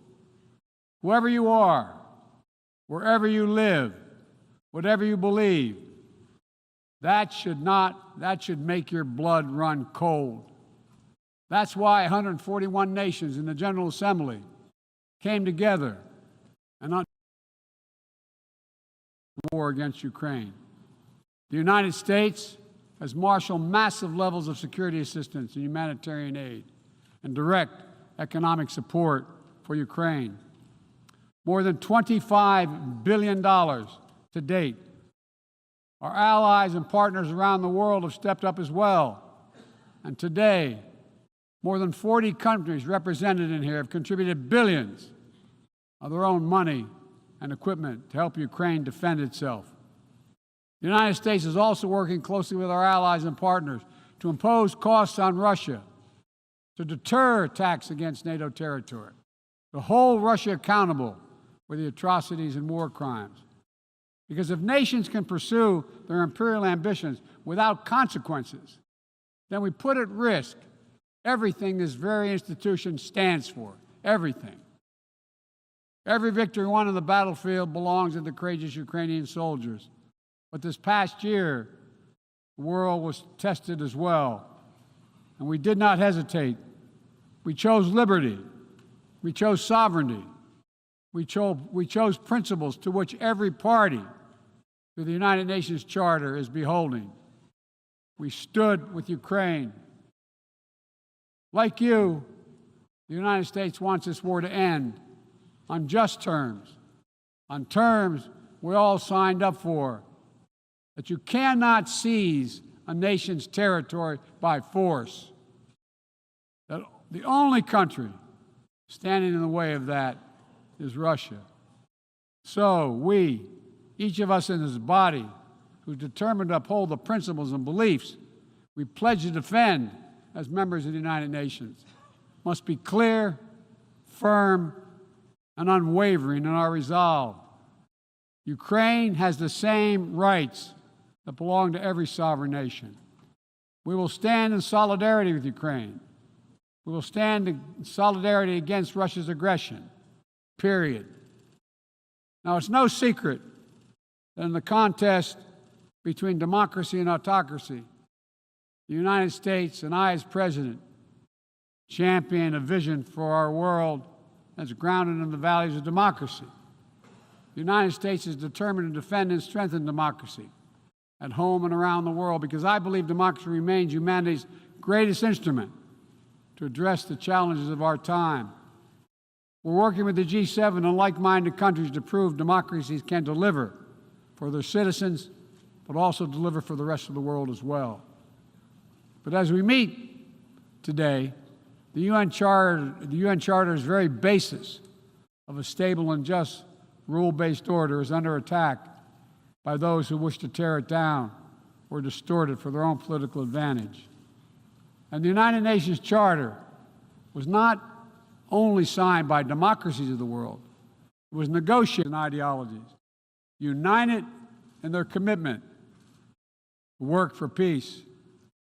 As President Truman said in 1945, the UN Charter, and I quote, is proof that nations like men can state their differences, can face them, and then can find common ground on which to stand, end of quote. That common ground was so straightforward, so basic, that today 193 of you, 193 member states have willingly embraced its principles. And standing up for those principles for the UN Charter is the job of every responsible member state. I reject the use of violence and war to conquer nations or expand borders through bloodshed, to stand against global politics of fear and coercion, to defend the sovereign rights of smaller nations as equal to those of larger ones, to embrace basic principles like freedom of navigation, respect for international law, and arms control. No matter what else we may disagree on, that is the common ground upon which we must stand. If you're still committed to a strong foundation for the good of every nation around the world, then the United States wants to work with you. I also believe The time has come for this institution to become more inclusive so that it can better respond to the needs of today's world. Members of the UN Security Council, including the United States, should consistently uphold and defend the UN Charter and refrain from the use of the veto, except in rare, extraordinary situations, to ensure that the Council remains credible and effective. That is also why the United States supports increasing the number of both permanent and non-permanent representatives of the Council. This includes permanent seats for those nations we have long supported and permanent seats for countries in Africa, Latin America, and the Caribbean. The United States is committed to this vital work. In every region, we pursued new, constructive ways to work with partners to advance shared interests, from elevating the Quad in the Indo-Pacific to signing the Los Angeles Declaration of Migration and Protection at the Summit of the Americas, to joining a historic meeting of 9 Arab leaders to work toward a more peaceful, integrated Middle East, to hosting the U.S.-Africa Leaders Summit in this December. As I said last year, the United States is opening an era of relentless diplomacy to address the challenges that matter most to people's lives, all people's lives. Tackling climate crisis, as the previous speaker spoke to, strengthening global health security, feeding the world. We made that priority, and 1 year later, we're keeping that promise. From the day I came to office, we've led with bold climate agenda. We rejoined the Paris Agreement, convened the major climate summits, helped deliver critical agreements on the COP26. We helped get 2/3 of the world's GDP on track to limit warming to 1.5 degrees Celsius. And now, I've signed a historic piece of legislation here in the United States that includes the biggest, most important climate commitment we have ever made in the history of our country. 360 includes tens of billions in new investments in offshore wind and solar, doubling down on zero-emission vehicles, increasing energy efficiency, supporting clean manufacturing. Our Department of Energy estimates that this new law will reduce U.S. emissions by 1 gigaton a year by 2030, while unleashing a new era of clean energy-powered economic growth. Our investments will also help reduce the cost of developing clean energy technologies worldwide, not just in the United States. This is a global game changer, and none too soon. We don't have much time. We all know we're already living in a climate crisis. No one seems to doubt it after this past year. We meet. Much of Pakistan is still underwater, needs help. Meanwhile, the Horn of Africa faces unprecedented drought. Families are facing impossible choices, choosing which child to feed and wondering whether they'll survive. This is the human cost of climate change, and it's growing, not lessening. So, as I announced last year, to meet our global responsibility, my administration is working with our Congress to deliver more than $11 billion a year to international climate finance, help lower-income countries implement their climate goals, and ensure a just energy transition. The key part of that will be our PEPFAR plan, which will help 500 million people in especially vulnerable countries adapt to the impacts of climate change and build resilience. This need is enormous. So let this be the moment we find within ourselves the will to turn back the tide of climate devastation, and unlock a resilient, sustainable, clean energy economy to preserve our planet. On global health, we've delivered more than 620 million doses of COVID-19 vaccine to 116 countries around the world, with more available to help meet countries' needs. All free of charge, no strings attached, and we're working closely with the G20 and other countries in the United States help lead the change to establish a groundbreaking new fund for pandemic prevention, preparedness, and response at the World Bank. At the same time, we've continued to advance the ball on enduring global health challenges. Later today, I'll host the 7th replenishment conference for the Global Fund to fight AIDS, tuberculosis, and malaria. With bipartisan support in our Congress, I have pledged to contribute up to $6 billion to that effort. So I look forward to the largest global health fundraisers ever held in all history. We're also taking down the food crisis head on, with as many as 193 million people around the world experience acute food insecurity, a jump of 40 million in a year. Today I'm announcing another $2.9 billion in U.S. support. OK, well, that is President Joe humanitarian Biden there. And just a quick recap of what he said before he started prattling on about the environment. He was talking a lot about standing in solidarity, the world standing in solidarity against the Russian aggression and threats in Ukraine, saying that we need to do a little bit more, the world needs to do a little bit more to show their support and not give in to a power that wants to take control of another country's sovereign territory. So that was Joe Biden there. You can watch that in full, by the way, on our YouTube channel, if you so wish. But matters a little bit closer to home now. And Business Secretary Jacob Rees-Mogg earlier unveiled a new support package pledging to cut energy bills for businesses by half. Following an announcement for caps on household energy bills, this new scheme, starting on the 1st of October, will effectively put a maximum price on the cost of electricity and gas charged to businesses. But many firms argue that this won't be enough and that all is not quite as it seems. And we're joined now, who better than Liam Halligan, with some expert analysis, of course, from our very own GBNews economics and business editor with On the Money.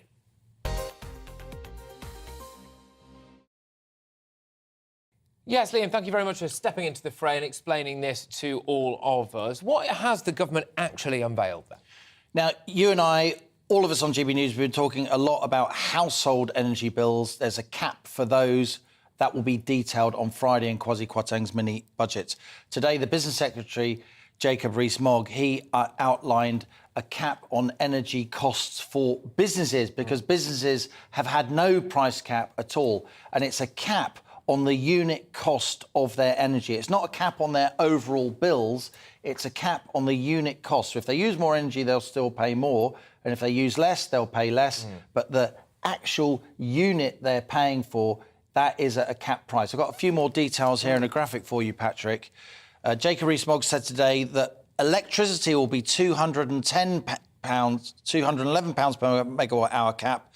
Gas is £75 per megawatt hour. That's less than half the cost we expected per unit for businesses to pay this coming winter. So that's a major announcement there by the government. It will be applied directly to your electricity bills, so firms don't need to do anything. That's on the next graphic. It begins in October and it lasts for up to 6 months. There it is there on the screen. So this is a major energy support package, Patrick, but businesses will still be paying a lot more than they were this time last year. And also a lot of businesses are complaining up until now, the government's done nothing at all for them in terms of their energy costs. Well, on that note, then, how has this gone down with businesses? Well, I've been talking to business leaders, small and medium-sized enterprises, restaurant owners, pub owners, manufacturers and so on. And they're pleased. They're pleased at the headlines, and indeed, you just read it out, that fuel bills will be cut by half. And indeed, this unit cost for electricity is roughly half what we thought it would be this autumn and winter. But then I had a conversation in the GB News newsroom earlier today with a very knowledgeable guy. I've spoken to him many times here on our channel. He's called Stephen Morley. He's a proud Brummie. He is the president of the Confederation of British Metal Formers. These are manufacturing firms who use metal and bend it in different ways, create components for all kinds of industries. They use an awful lot of energy, Patrick. Not as much as steel makers, but they still use a great deal. And when I spoke to him, and I've got a clip here, he said to me that this notion that energy costs for companies are going to be cut by half It's just not right. It's a big statement and it's welcome. As I said, it gives us breathing space, gives our members time to look at what the impact is. However, there are some real concerns with this because I don't think anyone's picked up that this is just wholesale prices. That only equates to 35% of the cost of energy. So we've got 45% goes to delivery, 15% on taxes and state fees, and 5% on purchases.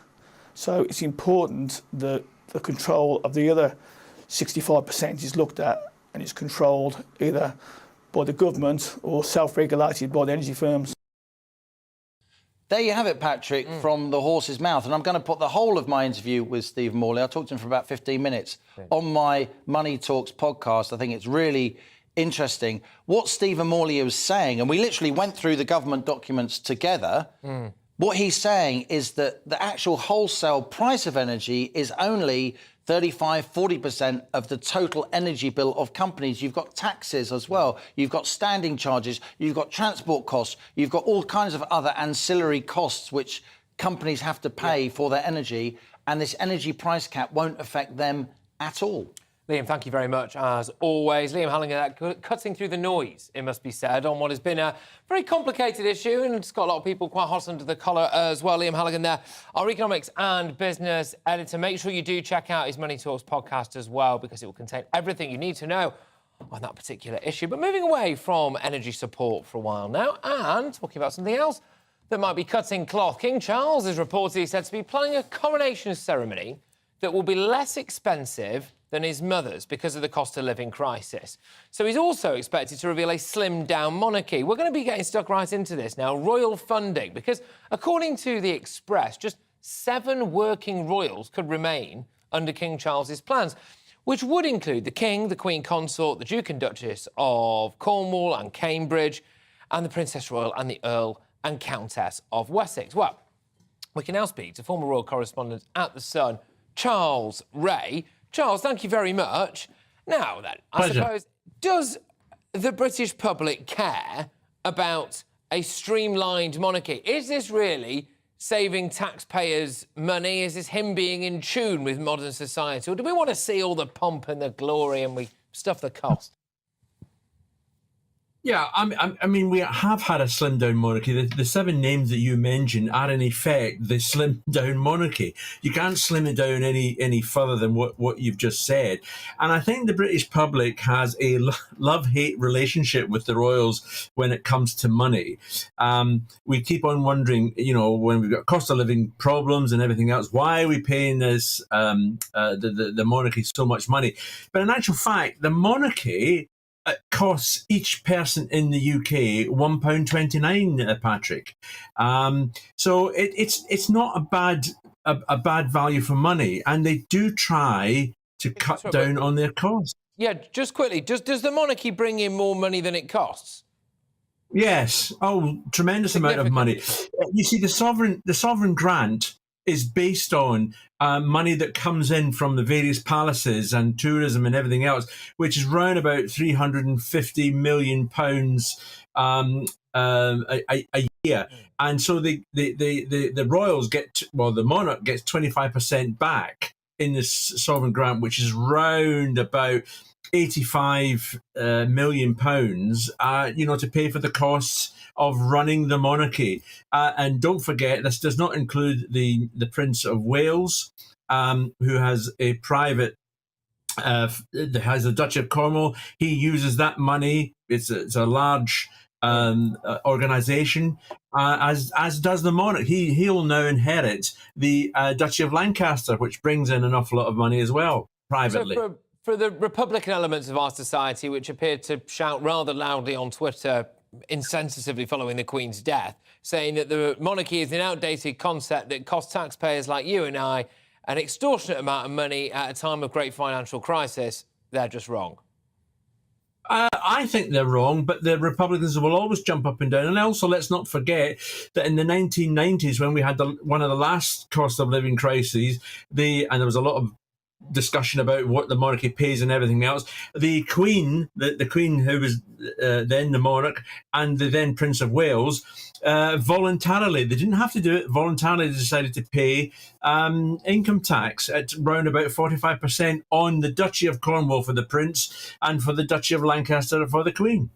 Good stuff, Charlie Ray. Thank you very much. Charles Ray there, the former royal correspondent at The Sun. Right, coming up, hardly time to come up for air here on this particular edition of GB News Live. I'm going to be speaking to two former Met Police detectives after it's been reported that all Met Police officers are going to get a work smartphone. This is to help crack down, as they say it, on misconduct. But I wonder whether or not this is paving the way for us all, frankly, to be spied on by Big Brother. Is it necessary for every single person in a particular industry to be given a works phone so their boss can know everything that they're doing because of a few rotten apples? Could this leak its way into wider society? Would you accept that you have to have a phone that your boss can access at any given moment? Do you think this is Big Brother writ large? But I'm also going to be speaking with a dentist about the growing number of people apparently resorting to DIY dentistry. That's right. Have you been dragged into a situation where you've been pulling your own teeth out? I certainly felt like doing that when Joe Biden was talking. Up next, BBC News.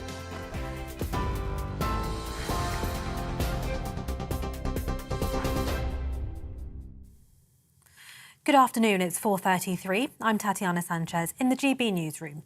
Some breaking news to bring you in the last few minutes. The US president says the war in Ukraine is about extinguishing the country's right to exist as a state. Joe Biden told the United Nations General Assembly Russia's President Putin has made reckless nuclear threats and said a nation's territory cannot be seized by force.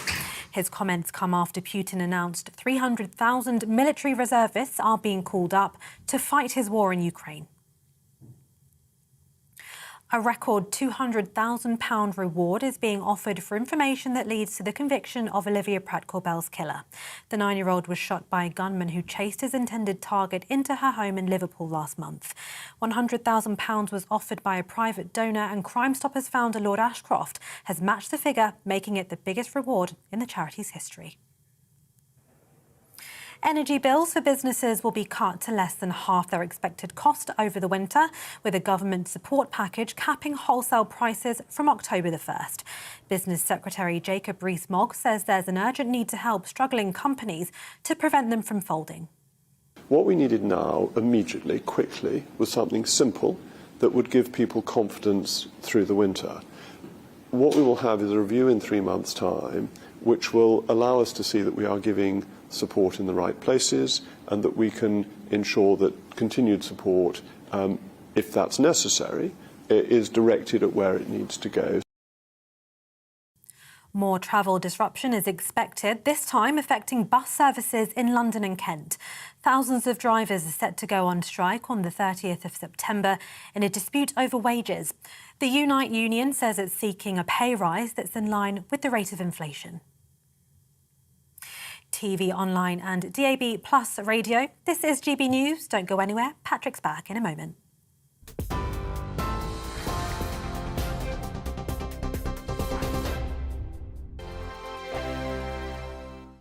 We are GB News. And we'd like to say thank you To each and every one of you. for helping our great nation. Find its voice. We're absolutely everywhere. Across England, Scotland, Wales and Northern Ireland. On TV, on radio, and online. We're proud to be The People's Channel. Britain's News channel.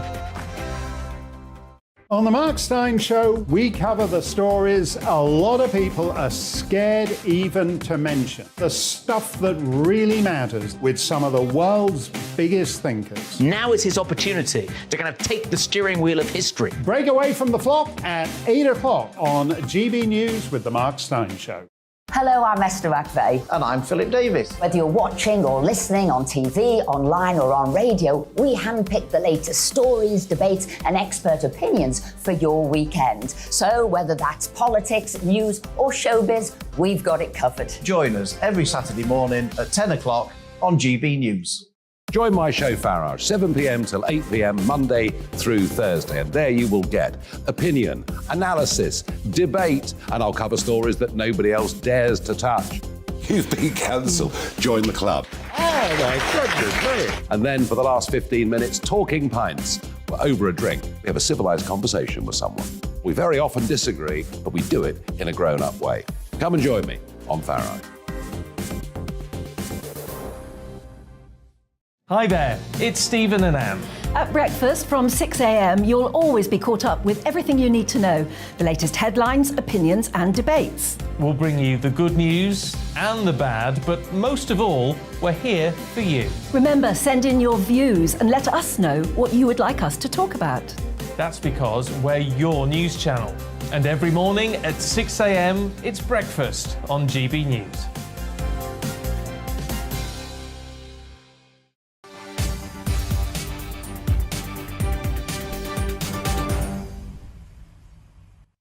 Yes, welcome back, everybody. We're doing a lot on law and order here on GB News Live. We've already done a little bit about the madness that's been taking place in the Midlands as elements of the Muslim community and Hindu community appear to keep going at it. We'll be getting stuck back into that later on, where we address that issue with two members of those respective communities and essentially try to sort the whole thing out live on air. But moving away from that, sticking with this law and order theme, this afternoon, serving Metropolitan Police Officer Jonathan Cobban and former PC Joel Borders have been found guilty at City of London Magistrates Court of sending grossly offensive, misogynistic and racist messages in a WhatsApp group with Sarah Everard's killer. It's the latest scandal bringing police conduct to the forefront of the media's attention. Now, to try to improve the conduct of its officers, it's been reported that New Scotland Yard Commissioner Sir Mark Rowley will issue officers within the Met with a work smartphone. And this is the issue really here, to help crack down on misconduct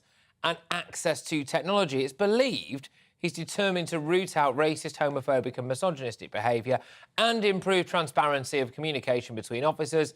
I imagine as well this has got a lot to do with that case I've just mentioned, a couple of other really high-profile cases as well, and maybe even Sadiq Khan's comments regarding former Met Chief Cressida Dick. But is this the right approach to be taking? What do we all think? And let's now speak to former Metropolitan Police detectives Shadnan Chowdhury and Kevin Hurley.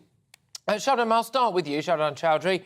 Is this the step forward? You know, will this actually potentially put police officers off going into the police force? The fact that all of their phone communications can be monitored? Is this Big Brother within the police? Do we need it? Well, I think it's twofold. I think absolutely fantastic that police officers are getting smartphones. That's great for the technology. And it allows them to go out and investigate crime, to upload photographs, all the kind of things that you need to do in policing. But will it actually root out corruption? Not necessarily. And secondly, this isn't a case of Big Brother watching you. These phones are owned by the Metropolitan Police. Therefore, they have the right at any time to scrutinise that phone and to actually look at what you're actually doing within those phones and how you're actually using them. So let's forget that also those police officers that have the smartphones will have their own personal phones. So will it actually root out corruption? Not necessarily. It certainly might stop them from using their own work phones for that kind of behaviour, but it could Is it necessary, though? I think it's a big question, Shabnam. Is it necessary? Because some people might say that, yeah, there are a few bad apples. There are a few bad apples in any industry, and idiots, frankly, disgusting in this case, maybe misogynistic, homophobic, etc. idiots. But does that mean that every single other police officer has to have their phone monitored directly by police? Well, it is necessary, actually, because if you look at what the position is of the Metropolitan Police at the moment, they're in special measures, and these are the very reasons that they are, some of the reasons. And then if you look at what happened with Nicole Smallman and Bieber Henry in terms of officers taking selfies, it is necessary to be able to monitor what people are doing within the working environment. They're not talking about monitoring their personal phones, they're talking about monitoring their work phones. Well, that's why I'm wondering whether or not it would actually solve an issue, because surely these people can't be so thick that they would still continue to use their work phones. You'd hope not anyway, if they were supposed to be policing the streets. But Kevin Hurley, I'm going to bring you into it now. Does this emphasise, really, a massive actual problem within the police force, or does it just serve to undermine confidence in the police? Well, Mark Rowley's just solved a problem he did when he was Chief Constable in Surrey, where he introduced personal smartphones to all Surrey police 12 years ago.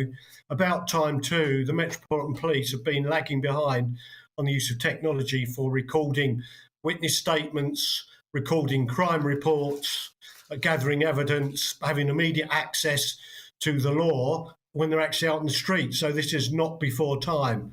It's not going to do anything about individual officers' behaviour because, as you rightly say, if someone chooses to misuse their own phone when they're at work, they're going to do it. The issue here is quite simple. The police recruit from society. In fact, they recruit from if you like, a more compliant section of society that everyone gets vetted before they joined. But there are no surprises when you see some of this dreadful misogynist behaviour amongst some men, because it's what you see in any rugby, any football club in the country. Indeed, no one's phone is above scrutiny. Kevin, I asked Shabnam too, so I'll just lob another one back your way on this. We've been dealing a lot, for example, with what's been going on in the Midlands recently. I know a lot of people are concerned about that. Some people might say, why are the police focusing this amount of attention on tackling things like misogyny or nasty, disgusting, but nasty internal messages between police officers, and not maybe going out and tackling the root causes of, violent crime? Well, I think it's quite right that inappropriate, improper attitudes that go on behind closed doors should be challenged. But the bottom line is the public, in terms of confidence, judged by a few simple things.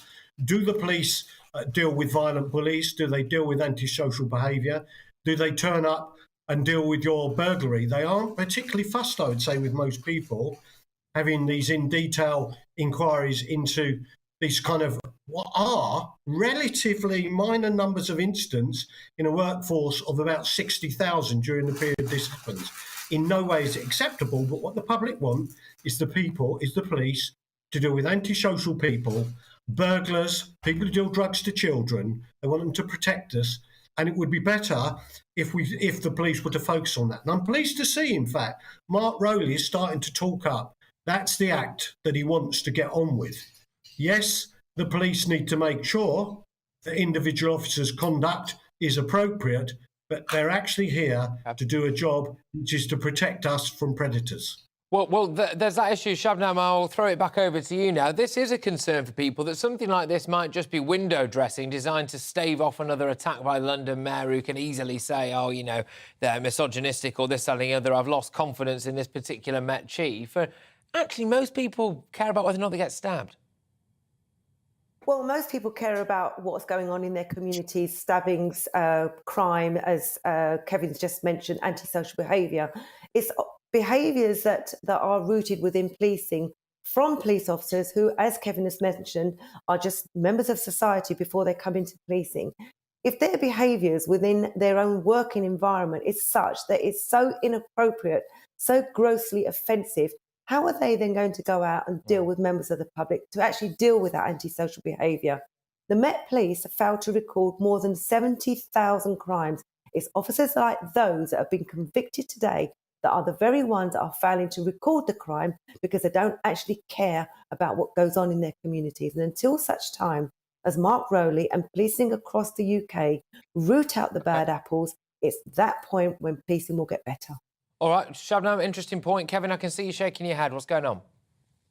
Well, I think it's a bit of a leap for Shabnam to say that officers who may be sending some of those WhatsApps are not doing their job when they're dealing with the public. We actually don't know that. What we do know is this is jobbist locker room behaviour. We don't know that it means that they're not effective in putting their fingers in the hole of a black youth who's bleeding to death or being empathetic when they deal with a rape victim.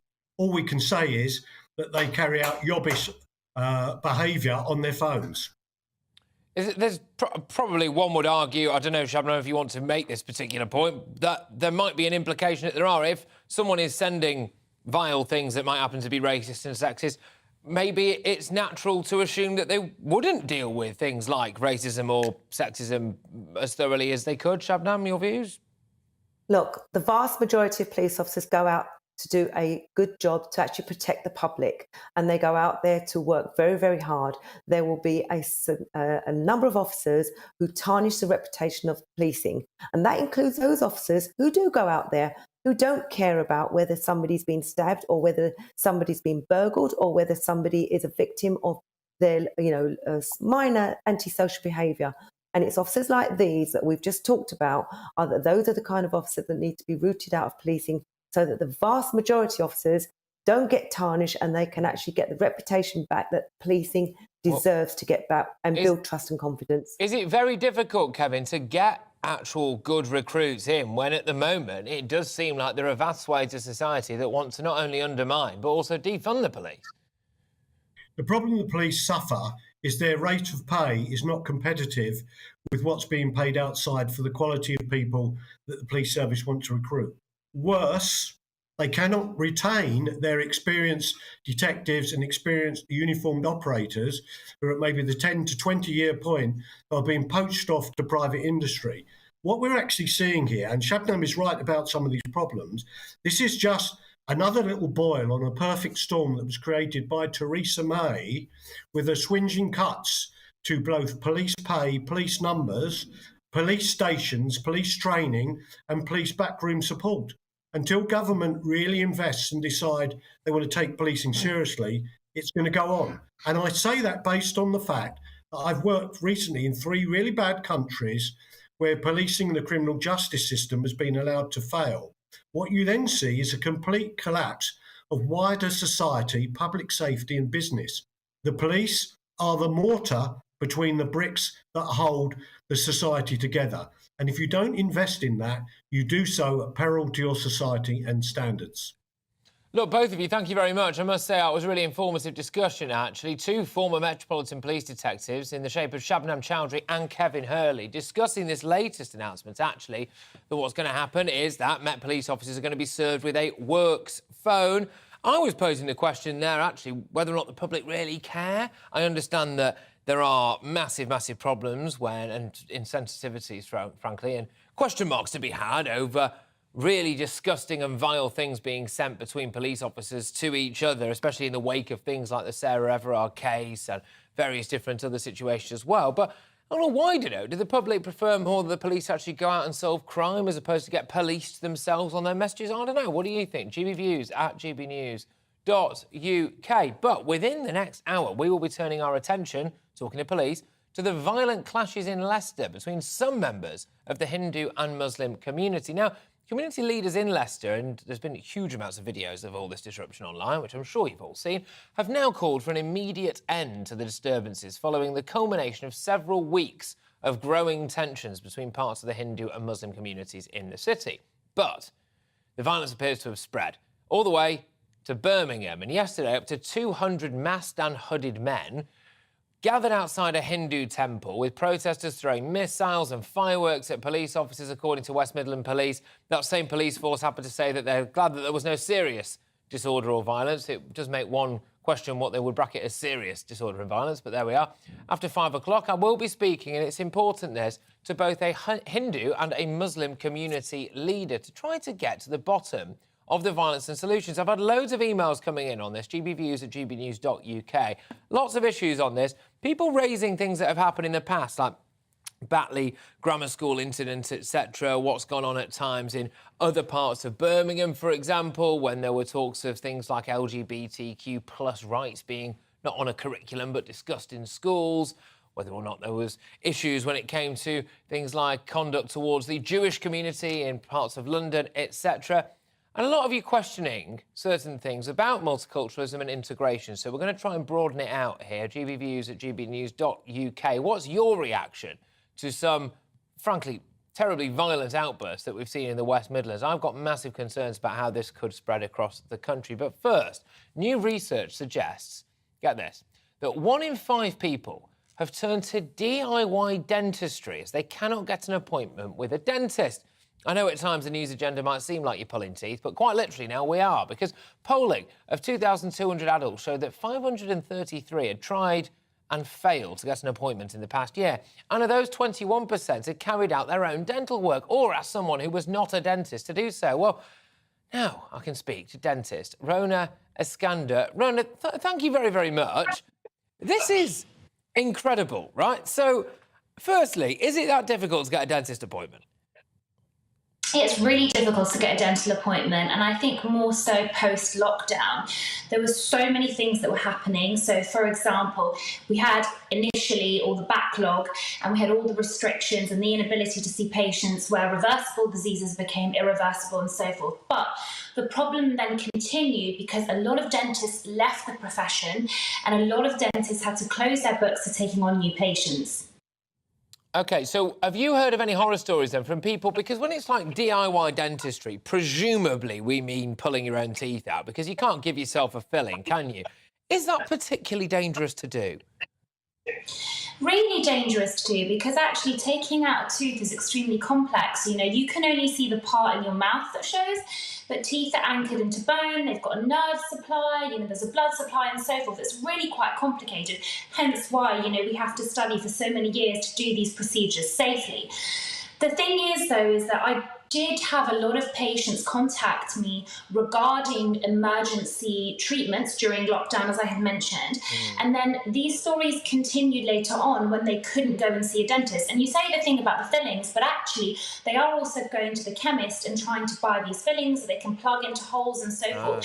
So the problem is getting worse and worse. Indeed. No, it sounds shocking. Can I just say as well, a lot of people are scared of dentists.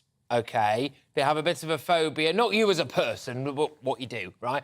What would you say to those people? Because I think there are quite a few people who deliberately don't go initially when they notice a problem. That problem gets worse and then they end up needing more. Yeah, I think you've made some really valid points there, and I think you've hit the nail on the head, to be honest. First of all, I'm not scary at all. No. But for those people that do think the dentist is scary, I think they've got to recognise that prevention is better than cure.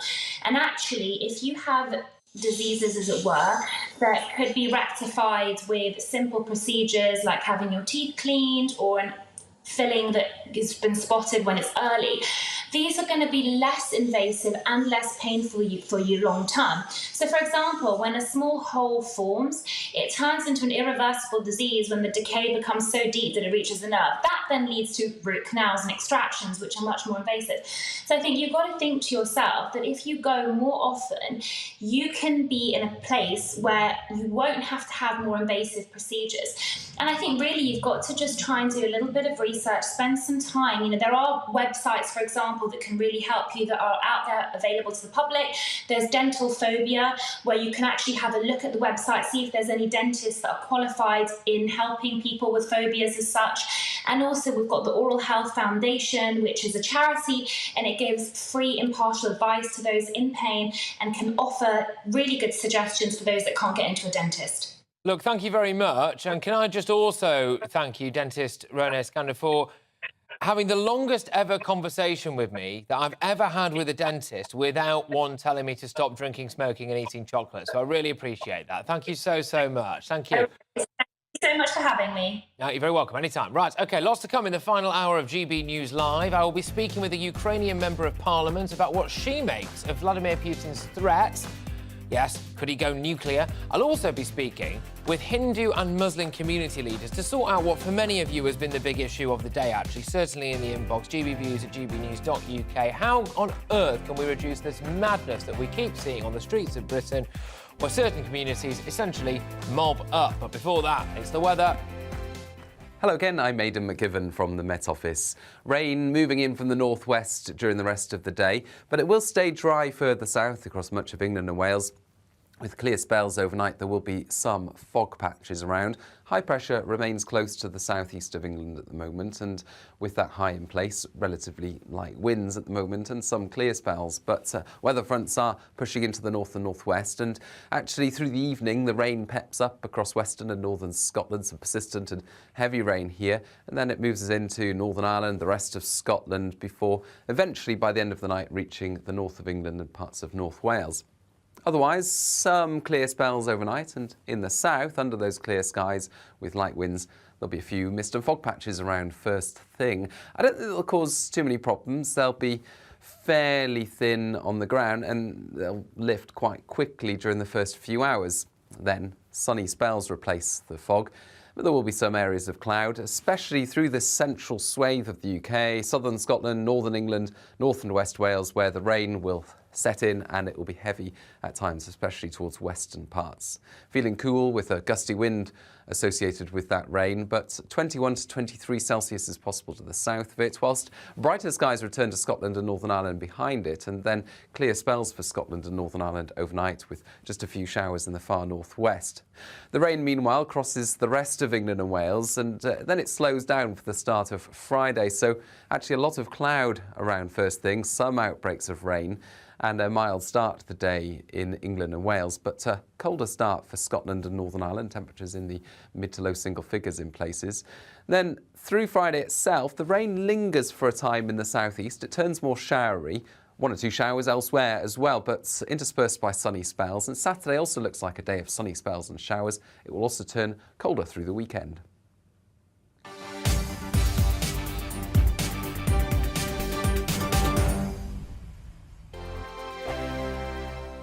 We are GB News, and we'd like to say thank you To each and every one of you. for helping our great nation. Find its voice. We're absolutely everywhere. Across England, Scotland, Wales and Northern Ireland. On TV, on radio, and online. We're proud to be The People's Channel, Britain's news channel. On the Mark Steyn Show, we cover the stories a lot of people are scared even to mention. The stuff that really matters with some of the world's biggest thinkers. Now is his opportunity to kind of take the steering wheel of history. Break away from the flock at 8 o'clock on GB News with the Mark Steyn Show. Hello, I'm Esther McVeigh. And I'm Philip Davis. Whether you're watching or listening on TV, online or on radio, we handpick the latest stories, debates and expert opinions for your weekend. So whether that's politics, news or showbiz, we've got it covered. Join us every Saturday morning at 10 o'clock on GB News. Join my show Farage, 7 p.m. till 8 p.m. Monday through Thursday, and there you will get opinion, analysis, debate, and I'll cover stories that nobody else dares to touch. You've been cancelled. Join the club. Oh my goodness me. And then for the last 15 minutes, talking pints. We're over a drink. We have a civilised conversation with someone. We very often disagree, but we do it in a grown-up way. Come and join me on Farage. Hi there, it's Stephen and Anne. At breakfast from 6 a.m, you'll always be caught up with everything you need to know, the latest headlines, opinions and debates. We'll bring you the good news and the bad, but most of all, we're here for you. Remember, send in your views and let us know what you would like us to talk about. That's because we're your news channel. And every morning at 6 a.m, it's breakfast on GB News.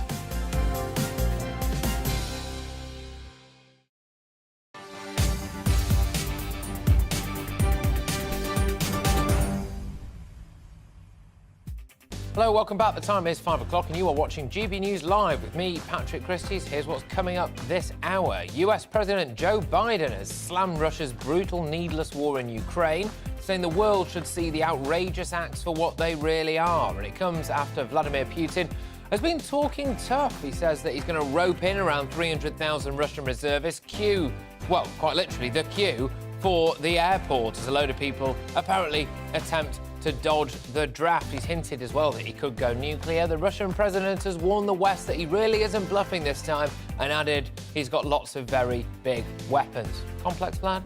I will be speaking live to a Ukrainian member of parliament about what she makes of these threats, but also this hour, as the violence in Leicester has spread to Birmingham, I'll be speaking to leaders from both the Hindu and the Muslim communities about how on earth these tensions can be eased to stop it spreading further and, frankly, as far as I'm concerned, stop this utter madness on our streets.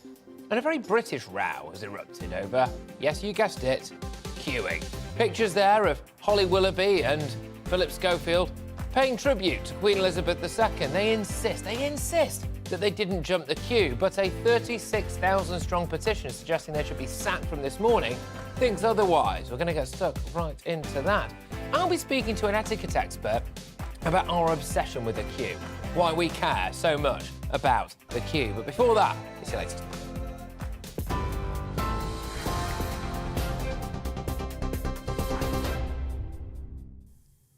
Thank you, Patrick. Good afternoon. This is the latest from the GB newsroom.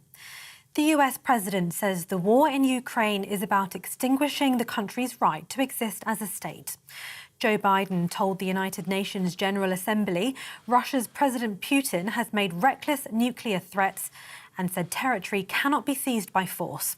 His comments come after Putin announced 300,000 military reservists are being called up to fight his war in Ukraine. The United States wants this war to end on just terms, on terms we all signed up for, that you cannot seize a nation's territory by force. That the only country standing in the way of that is Russia. We will stand in solidarity with Ukraine. We will stand in solidarity against Russia's aggression, period. The Prime Minister is due to hold her first bilateral meeting with President Joe Biden in New York and will also address the UN General Assembly. Earlier, Liz Truss met with business leaders, telling them the UK is open to negotiate a trade deal with the US whenever it's ready. Energy bills for businesses will be cut to less than half their expected price over the winter. A government support package will see wholesale prices capped for non-domestic customers, including schools, hospitals and charities. Business Secretary Jacob Rees-Mogg says there's an urgent need to help struggling companies to prevent them from folding.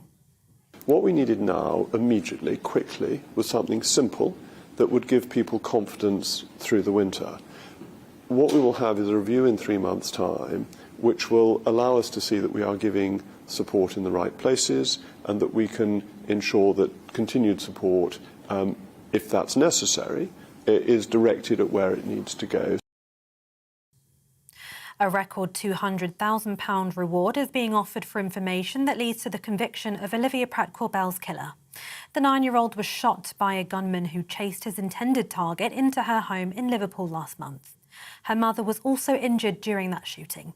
£100,000 was offered by a private donor, and Crime Stoppers founder Lord Ashcroft has matched the figure, making it the biggest reward in the charity's history. The father of a teenager who took her own life after watching videos on social media has described the material as hideous. 14-year-old Molly Russell looked at images linked to anxiety, depression and self-harm before her death in 2017. Giving evidence at her inquest, Ian Russell said he noticed a change in his daughter's behaviour, but he attributed it to teenage mood swings. The inquest heard the schoolgirl also followed a Twitter account which displayed depressing quotes. More travel disruption is expected, this time affecting bus services in London and Kent. Thousands of drivers are set to go on strike on the 30th of September in a dispute over wages. The Unite union says it's seeking a pay rise that's in line with the rate of inflation. The Prince of Wales says he takes great comfort in the support of an environmental prize he founded. In a pre-recorded message at the Earthshot Prize Innovation Summit, Prince William says his grandmother would have been delighted to hear about the event. During this time of grief, I take great comfort in your continued enthusiasm, optimism and commitment to the Earthshot Prize and what we are trying to achieve. Protecting the environment was a cause close to my grandmother's heart, and I know she would have been delighted to hear about this event and the support you're all giving our Earthshot finalists, the next generation of environmental pioneers. This is GB News. We'll bring you more news as it happens. Now it's back to Patrick.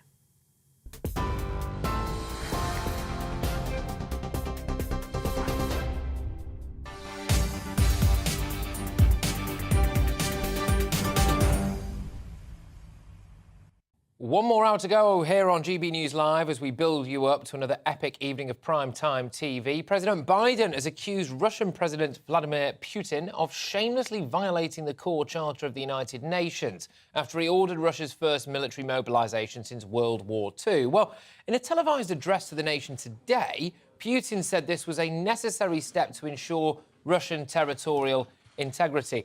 But speaking in front of world leaders in New York, US President Joe Biden responded by saying that democracy should stand in solidarity with Ukraine against Russian aggression. Basically, Putin's made some pretty unveiled threats, including, really, the hint, the whiff of nuclear action. And Joe Biden said, no, we're not having it. But here to speak to me more about this is Ukrainian Member of Parliament, Lesia Basilenko, thank you very, very much. It must be very, very testing times, as indeed it has been for a little while over there now. Let's deal firstly with what Putin actually had to say before we talk about Biden. It seems to the casual observer that he's going to try to claim that some of the land that he's already grabbed is now officially Russian, that the people want that to remain Russian, and any kind of Ukrainian intervention there would be an attack against Russia. Is that right?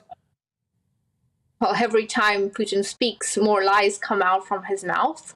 So if you want to ask if these lies are correct in their capacity as lies, yes, he's lied some more. But these referenda on the occupied territories of Ukraine will have zero meaning in terms of international law. They will definitely not be recognized by Ukraine. And already a whole range of leaders of the free world have said that they will be completely disregarded, and they are yet another breach of international law.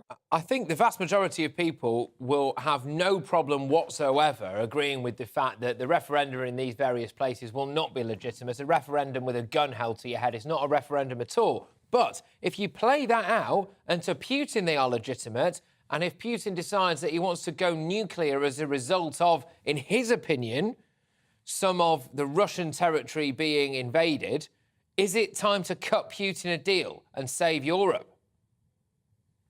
The only thing that can save Europe is actually stopping Putin once and for all. And that can be done only with victory of Ukraine, bringing to responsibility all of the perpetrators of international crimes, having Russia pay out reparations, having Russia go and become a demilitarized and denuclearized country. That's the formula for a safe Europe, a stable Europe, and for a long-standing peace. Now, how do we do it? We do it by supporting Ukraine with more weapons, with more sanctions against Russia, and with essentially a united effort on pushing for democracy. Unfortunately, there's no sitting down at the table with Putin or with anyone from his team who do not want to listen to any arguments, who have zero logic behind them, and who do not believe in international law and believe only in breaking rules. So do you actually want Putin to demilitarize and for Russia to get rid of all its nuclear weapons? Because that doesn't really seem like that's going to happen, does it? Right. So I don't actually think that it will be Putin signing the peace deal with Ukraine, but it will be somebody on behalf of Russia. And the way that that can be pushed for is if we have a standing coalition, an anti-Putin coalition of like-minded states, and that's already being formed. We have the Rammstein format. Rammstein is the 53 states who are supporting Ukraine with weapons, but the same kind of Rammstein needs to be formed around further sanctioning of Russia, and another Rammstein on the reparations that Russia must pay. Essentially, we're talking about an anti-Putin coalition the same way that there was an anti-Hitler coalition in the time. And that coalition will be in charge of signing the peace deal, of guaranteeing the provisions of the peace deal, and making sure that Russia becomes a reformed, democratic country that the Russian people actually deserve. Well, the new line that we heard today, which we actually got here live, was from Joe Biden, the President of the United States himself, speaking at the UN, urging every single member of the UN to act in solidarity against Russia and against these threats. Does that make you feel more secure? Because Putin just doesn't tend to listen to this kind of stuff, does he? Well, Putin only listens to force, and essentially supplying more weapons to Ukraine is how you make Putin listen. But what Joe Biden has said is actually more or less what I have tried to phrase here, that the world needs an anti-Putin coalition. And actually, he was speaking at the UN, and the first step there would be to get rid of Russia from the UN Security Council. Russia has no right to even be a member of the UN, let alone hold a veto power as a permanent seat holder in the Security Council. And that's not just a political statement or something based on moral principles. That's the rules of the UN. Russia has not abided by the rules of the UN when it was becoming a member of the UN, and Russia has actually not even ratified or signed the UN Charter. So what do we expect from a country who has nothing to do with the UN Charter, never signed it? Of course, this country is going to be breaking rule after rule, principle after principle that is enshrined in that charter. And the UN, if it wants to remain a peace-building organization and an organization, an institution which acts on prevention of aggressive wars, the UN needs a reform, and that reform starts with living by their own rules, and that means not allowing Russia any seat at the UN Security Council, but of course, for starters. One of the potential problems is, in a weird way, the fact that a lot of the Western countries are democratic, which means that their leaders are elected by members of the public. And if those members of the public start to see things like their fuel and energy costs going through the absolute roof, and they start to have genuine day-to-day hardships, and they start to have no money in their bank accounts, they might stop caring about wanting to send money to Ukraine. Is that a concern for you? Well, I actually believe in the common awareness and understanding that we are fighting an empire that is trying to make a comeback and that is trying to establish itself in the 21st century. And all of us as grown-up persons who know a little bit of history, we realize that empires never bring any good with them, and that in the long term, empires bring more economic hardships and more depletion. So yes, it's going to be a hard winter. Yes, it's going to be a hard 90 days ahead of 90 days, 3 months ahead of us, both in Ukraine and beyond. But I think this is something that we need to stand strong together in solidarity and go through to ensure a long-standing victory for democracy. And this is not just loud words and big words being spoken here, but this is something that we have to do so that we ensure ourselves a long-standing peace where we and also our children can live happily and develop economically and have all the benefits that democracy brings with it. It's as simple as that. Thank you very, very much for your time. It's really great to speak to you. And, of course, I think we all wish you a very good luck as well. Ukrainian Member of Parliament there, Lucia Vasilenko. How do you feel about all of that, though? But, again, something a bit closer to home. It's time to hear from Jacob Rees-Mogg. That's right. He's unveiled a new support package with the aim to slash businesses' energy price bills by half. So it's a bid to save thousands of British firms from collapse. This scheme caps bills for businesses and also removes green levies. It all sounds rather complex. Sometimes, at times, it all can sound rather dull. But actually, I suppose when you start to see those bills piling up and your high street decimated as well, it really does hit home. But the Department for Business and Energy and Industrial Strategy has also pledged to support schools, charities, hospitals and other non-domestic organisations. So, without further dither and delay, here's what Moggy had to say. We've announced the non-domestic support package, which means that the wholesale price for electricity will be £211 per megawatt, and for gas will be £75 per megawatt. And from that, customers will then get their prices. So it is providing for the non-domestic market, which includes schools and hospitals, charities and businesses, something that is equivalent to the support for the domestic sector. What we needed now, immediately, quickly, was something simple that would give people confidence through the winter. What we will have is a review in 3 months' time, which will allow us to see that we are giving support in the right places and that we can ensure that continued support, if that's necessary, is directed at where it needs to go. This is a burden that would fall on the economy one way or another. And the question is, should it fall on individuals and on businesses who simply cannot afford it, or is it something that has to be borne collectively on a balance sheet that can bear it? And it seems to me it's obvious that it has to fall on the balance sheet that can bear it. Yeah, it's a really interesting discussion, actually, when you break this down, because a lot of people are saying, well, hang on a minute, why don't wealthy business owners just pay for it and go skint for a bit?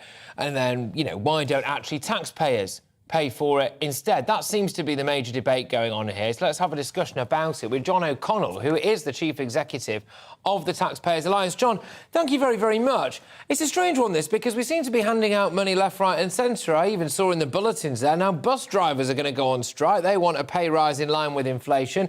Where's all this money coming from? Does the taxpayer have the money to support these businesses? Well, thanks for having me, Patrick. I think in the long term, borrowing and debts will go up to help pay for the support package that the government have put in place for energy bills. I think one of the downsides of the government's proposals is it doesn't allow prices to do what prices do, which is to send a signal. What you kind of want to see happen is prices increase and then the government targets support those who need it the most. That would tell producers that they need to produce more at a lower cost. And it would also tell us at home that we might want to, hang our drying up instead of putting on the tumble dryer. So by capping prices, we're sort of insulating ourselves from those tough decisions that might need to be made on an individual level and on a firm level. Well, this is the thing. Are we just masking it? Because we've already seen things like look, I used to anyway, certainly love a pub. And we've seen things like, pubs being kept afloat and small businesses being kept afloat, furlough money dished out left, right and centre. But aren't we just kicking a problem down the road here? It's all very well and good maybe dishing out a bit of money for businesses at the minute to help with their energy costs. But are we going to end up with the taxpayer absolutely skin and businesses still going out of business in 6 months' time? Well, you're absolutely right to say that, sort of massive interventions into the economy, they're starting to become the norm, which is very, very worrying. We don't want to see that every single problem that crops up, oh, don't worry, we'll just borrow more. And it's not even taxpayers today. It's our children and grandchildren will have to pay it in years to come. So it's very, very important that we don't get into this habit and this mindset that every single problem can be fixed by the government. Now, that said, of course, what the government want to do is solve this problem so that they can move on to the mini budget on Friday and start to cut taxes elsewhere and move the conversation on. So maybe they're sort of looking to give with one hand and take with the other. Yeah, well, just talk to me a bit about how that might match up, because the taxpayer has borne an absolutely whopping brunt, and not just this taxpayer, you're right to say it, my future children and possibly their children as well. But at the same time, we're talking a little bit about tax cuts on Friday. What's going on? Well, the government are talking about being sort of unashamedly pro-growth, and that's quite refreshing language, I suppose. And, particularly after a couple of decades of sort of sluggish growth, low levels of productivity, high taxes, high levels of spending. So this new government are coming in with an agenda to cut taxes and get growth going. That, if done well, could be a very positive thing for the UK economy and, again, for individuals and at firm level. We're talking about a potential reversal to the increase in corporation tax, so holding it at 19% instead of increasing it to 25%, and also reversing the national insurance increase that the last Chancellor implemented in order to help pay for the NHS backlog. But as you know, spending more and more money on the NHS doesn't necessarily seem to solve its problems. So these are welcome steps. There's a cost of living crisis, so tax cuts will make a meaningful difference to people when they pick up their pay packets every month. I mean, I'm concerned, John, that actually this is spreading left, right and centre. I was listening to a debate on a radio channel that I will not dare to mention on this particular service, where they were actually asking people who hadn't paid their rent for months whether or not they thought it was OK that their landlord was evicting them. And the overwhelming consensus from these people seems to be, no, it's so unfair. Well, hang on a minute. What you want then is free accommodation, even in central London, for example. And then you've got all these other things going on as well, with furlough, with this particular scheme as well, with businesses. Now, I understand no one wants to see anyone homeless, bankrupt or any of that. But is there a happy medium there? Have people got their hand out too much? Do they need to just grow a pair and tighten their belts a little bit? There's certainly an element of that, isn't there? People do need to sort of deal with economic reality with, without looking to go to the government every step of the way. And it's not just about individuals. It's about the broader debate as well, Patrick. Every time a government minister is on the TV, on most channels, they're asked, why aren't you doing more? Why aren't you spending more? Nobody ever seems to ask the questions of how can you do less in order to help people with personal responsibility, keep more of their own money, make their own decisions, help their own communities without... Oh, well, we were about to wave goodbye to John anyway. John, thank you very much. John O'Connell there, he is the Chief Executive of the Taxpayers Alliance. What do you make of this, ladies and gentlemen? It is a very tricky one. Nobody wants to see anybody freeze this winter. Nobody wants to see anybody go bankrupt. Nobody wants to see anyone in any kind of financial hardship whatsoever. But at the same time, are we just kicking the can down the road, spending a load of money now that we're going to have to pay back anyway at some point in the future and that we might still not have at some point in the future? GBviews at gbnews.uk. UK. Loads of you have been getting in touch about numerous different things. We've had the issue that's been going on, which we're going to discuss, and I can't wait for this, actually, with a leader of the Muslim community or faith group there and a leader of a Hindu community discussing what's been going on in the Midlands. As violence or outbursts, etc., seem to have been erupting. What was all that caused by? I'm deeply, deeply concerned about what this means for race relations in this country, multiculturalism, integration, all of that jazz. But initially, we're going to cover some of your emails from Joe Biden. Joe Biden's response to Vladimir Putin at the UN General Assembly. Putin obviously talked tough on nuclear weapons. Ian's been on. Thank you, Ian. Putin drumming into his people how wicked the West is by threatening us with nuclear weaponry. He's a very evil man. That's Ian's approach. Interesting, though, Ian, I'm concerned because I've been keeping my eye on Russian media, which is basically all Russian state media, and it went from being, we've got no problems in Ukraine, we're winning this special military operation, to being, we've sent a load of conscripted boys over there, now it's time to send in men with nukes. And actually, you know, Putin has just said, hasn't he, that he's potentially going to send in more men and he's threatened nukes. What does that really mean? Vic's been on. When Biden says we all want this war to end on terms we all signed up for, I am left confused as to what exactly this means. Yeah, it's an interesting one, that, I must say. Viv, I think it basically comes down to the shared values of the United Nations, which at times, of course, the USA has fallen foul of if you look at certain excursions into the Middle East. Last one, Alex says, instead of Liz Truss sending arms and money to the Ukraine to perpetuate the war, why doesn't she and Joe Biden look at making peace? This is a big question that I've been asking here. The counter to that would be that you don't negotiate with terrorists, and some people would say that Vladimir Putin's behaving like a terrorist. Will he just stop at Ukraine, is what they're saying. So, no, we don't do a deal with him. And what would that mean for a waste of money that we've already spent? Some other people are saying, well, hang on a minute, I don't really want to get nuked, and I'd quite like it if my heating came on and I could afford it, in which case, maybe we just give Putin a little bit of Ukraine. What do you think? GBViews at gbnews.uk. Coming up, we will be heading to New York ahead of UK Prime Minister Liz Truss's speech this evening at the UN Assembly. Our political editor, Darren McCaffrey, will join us live from the Big Apple next, and we have got that whopping discussion as well with a leader of the Muslim community, a leader of the Hindu community, to finally get to the bottom of what on earth is going on in the wild West Midlands. Back in a mo.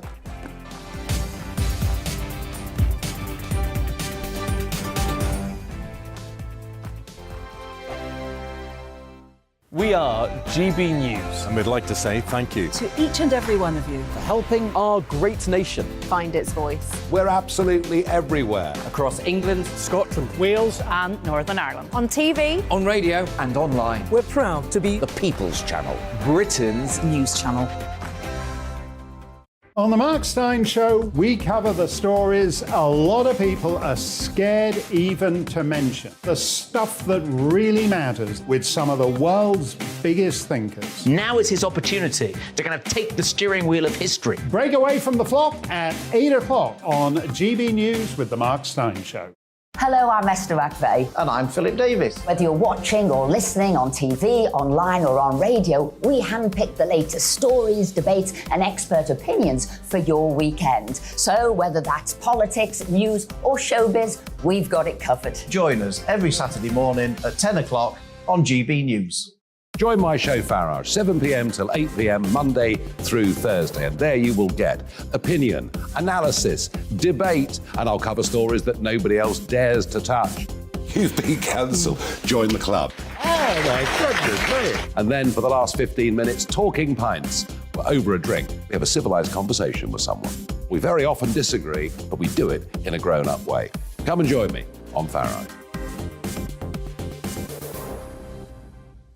Hi there, it's Stephen and Anne. At breakfast from 6 a.m, you'll always be caught up with everything you need to know, the latest headlines, opinions and debates. We'll bring you the good news and the bad, but most of all, we're here for you. Remember, send in your views and let us know what you would like us to talk about. That's because we're your news channel. And every morning at 6 a.m, it's breakfast on GB News.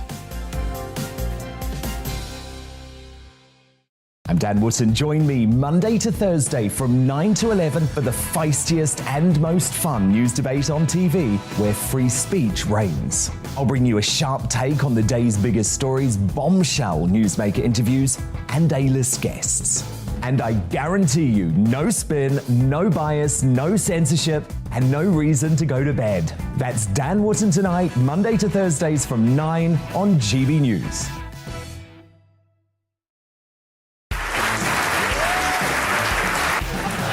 My name is Andrew Doyle. Join me every Sunday evening at 7 p.m. for Free Speech Nation. This is a show where we address current affairs and news stories of the week with the help of two wonderful comedian panellists. I brought in comics because I want to give it a lighter edge, and also they work for less. See you there.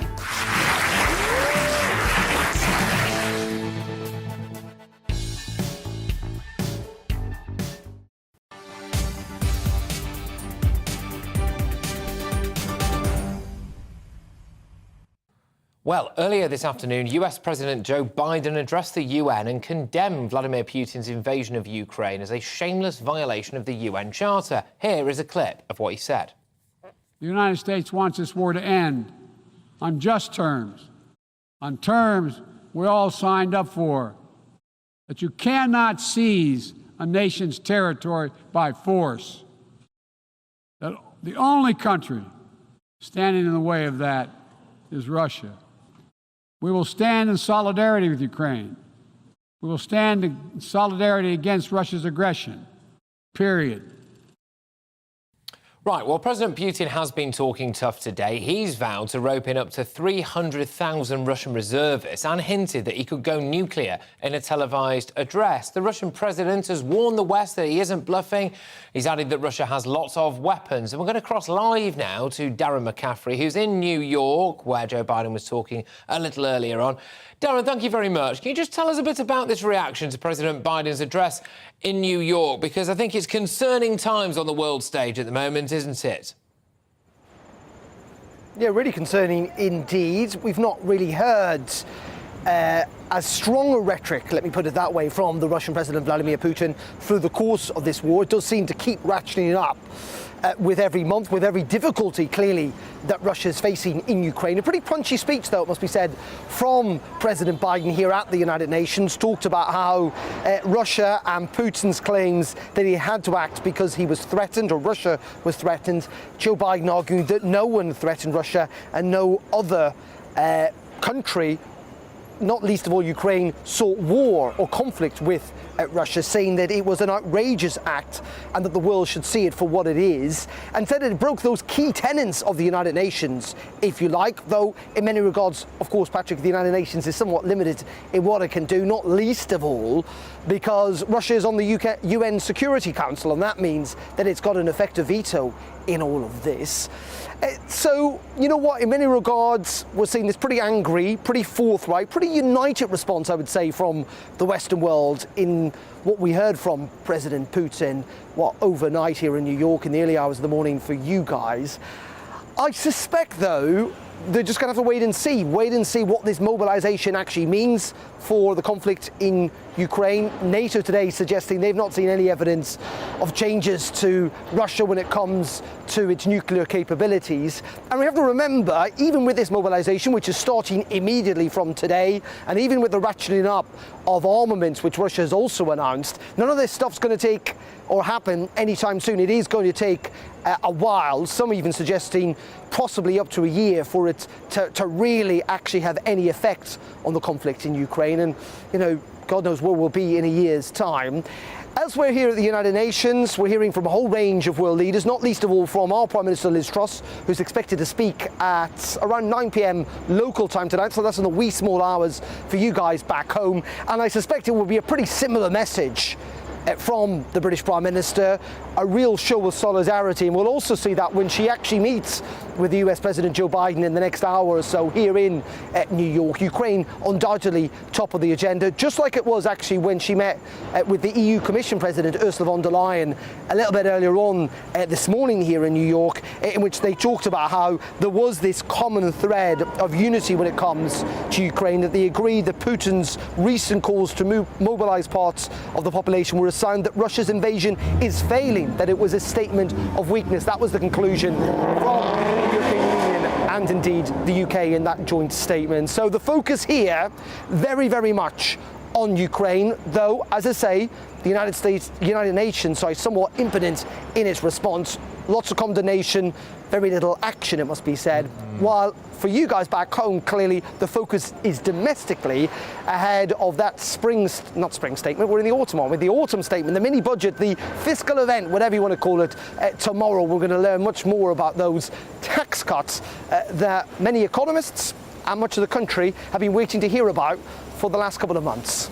Darren McCaffrey, thank you very much. Darren McCaffrey, they're our political editor from New York, at the epicentre of international relations at the moment. He did allude to the words fiscal event that appears to be happening on Friday. I always think that makes it sound a bit like a seizure. But coming up, following the disorder in Leicester and Birmingham, we will be discussing how we can reduce tensions between the Hindu and Muslim communities. Do not miss this, ladies and gentlemen, because we've got a representative on from the Muslim community, a representative on from the Hindu community. I don't know about you, right, but I've been watching these events very, very closely in Leicester and then again in Smethwick, and I can't help but feel as though this kind of thing has been a long time coming. How do we make sure that we handle multiculturalism correctly? How do we make sure that we handle diversity and inclusivity and integration correctly? Because I think an increasing number of people in this country are getting very, very, very concerned about violence, potentially violence anyway, law and disorder on the streets of Britain, and whether or not the police are doing enough to counter it, whether or not respective communities are doing enough to counter it. Don't miss that important discussion, but first, it is your news update.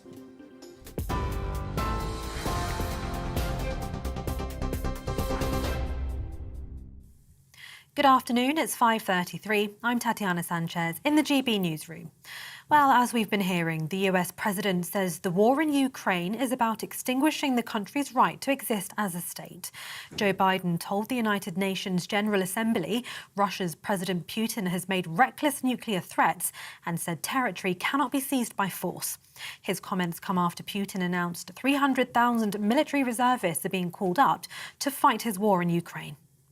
The United States wants this war to end on just terms, on terms we all signed up for, that you cannot seize a nation's territory by force. That the only country standing in the way of that is Russia. We will stand in solidarity with Ukraine. We will stand in solidarity against Russia's aggression, period. The Prime Minister is due to hold her first bilateral meeting with President Joe Biden in New York and will also address the UN General Assembly. Earlier on, Liz Truss met with business leaders, telling them the UK is open to negotiate a trade deal with the US whenever it's ready. Energy bills for businesses will be cut to less than half their expected cost over winter, with a government support package capping wholesale prices from October the 1st. Business Secretary Jacob Rees-Mogg says there's an urgent need to help struggling companies to prevent them from folding. A record £200,000 reward is being offered for information that leads to the conviction of Olivia Pratt-Corbell's killer. The 9-year-old was shot by a gunman who chased his intended target into her home in Liverpool last month. £100,000 was offered by a private donor, and Crime Stoppers founder Lord Ashcroft has matched the figure, making it the biggest reward in the charity's history. TV, online and DAB Plus radio. This is GB News. Stay tuned. Patrick's back after this.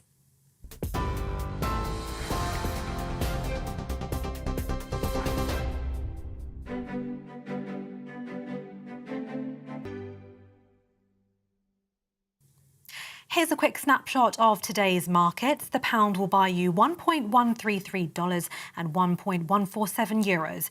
And the price of gold currently stands at £1,471 and 65 pence per ounce.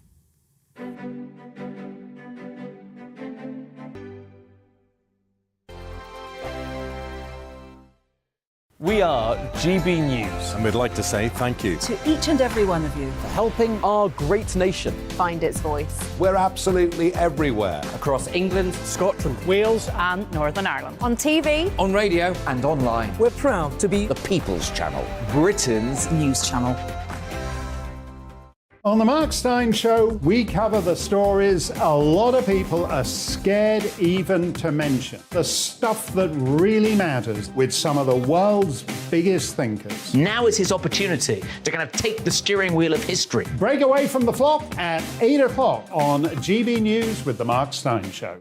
Hello, I'm Esther McVeigh. And I'm Philip Davis. Whether you're watching or listening on TV, online or on radio, we handpick the latest stories, debates and expert opinions for your weekend. So whether that's politics, news or showbiz, we've got it covered. Join us every Saturday morning at 10 o'clock on GB News. Join my show Farage, 7 p.m. till 8 p.m. Monday through Thursday, and there you will get opinion, analysis, debate, and I'll cover stories that nobody else dares to touch. You've been cancelled. Join the club. Oh my goodness me. And then for the last 15 minutes, talking pints. We're over a drink. We have a civilised conversation with someone. We very often disagree, but we do it in a grown-up way. Come and join me on Farage. Hi there, it's Stephen and Anne. At breakfast from 6 a.m, you'll always be caught up with everything you need to know, the latest headlines, opinions and debates. We'll bring you the good news and the bad, but most of all, we're here for you. Remember, send in your views and let us know what you would like us to talk about. That's because we're your news channel. And every morning at 6 a.m, it's breakfast on GB News.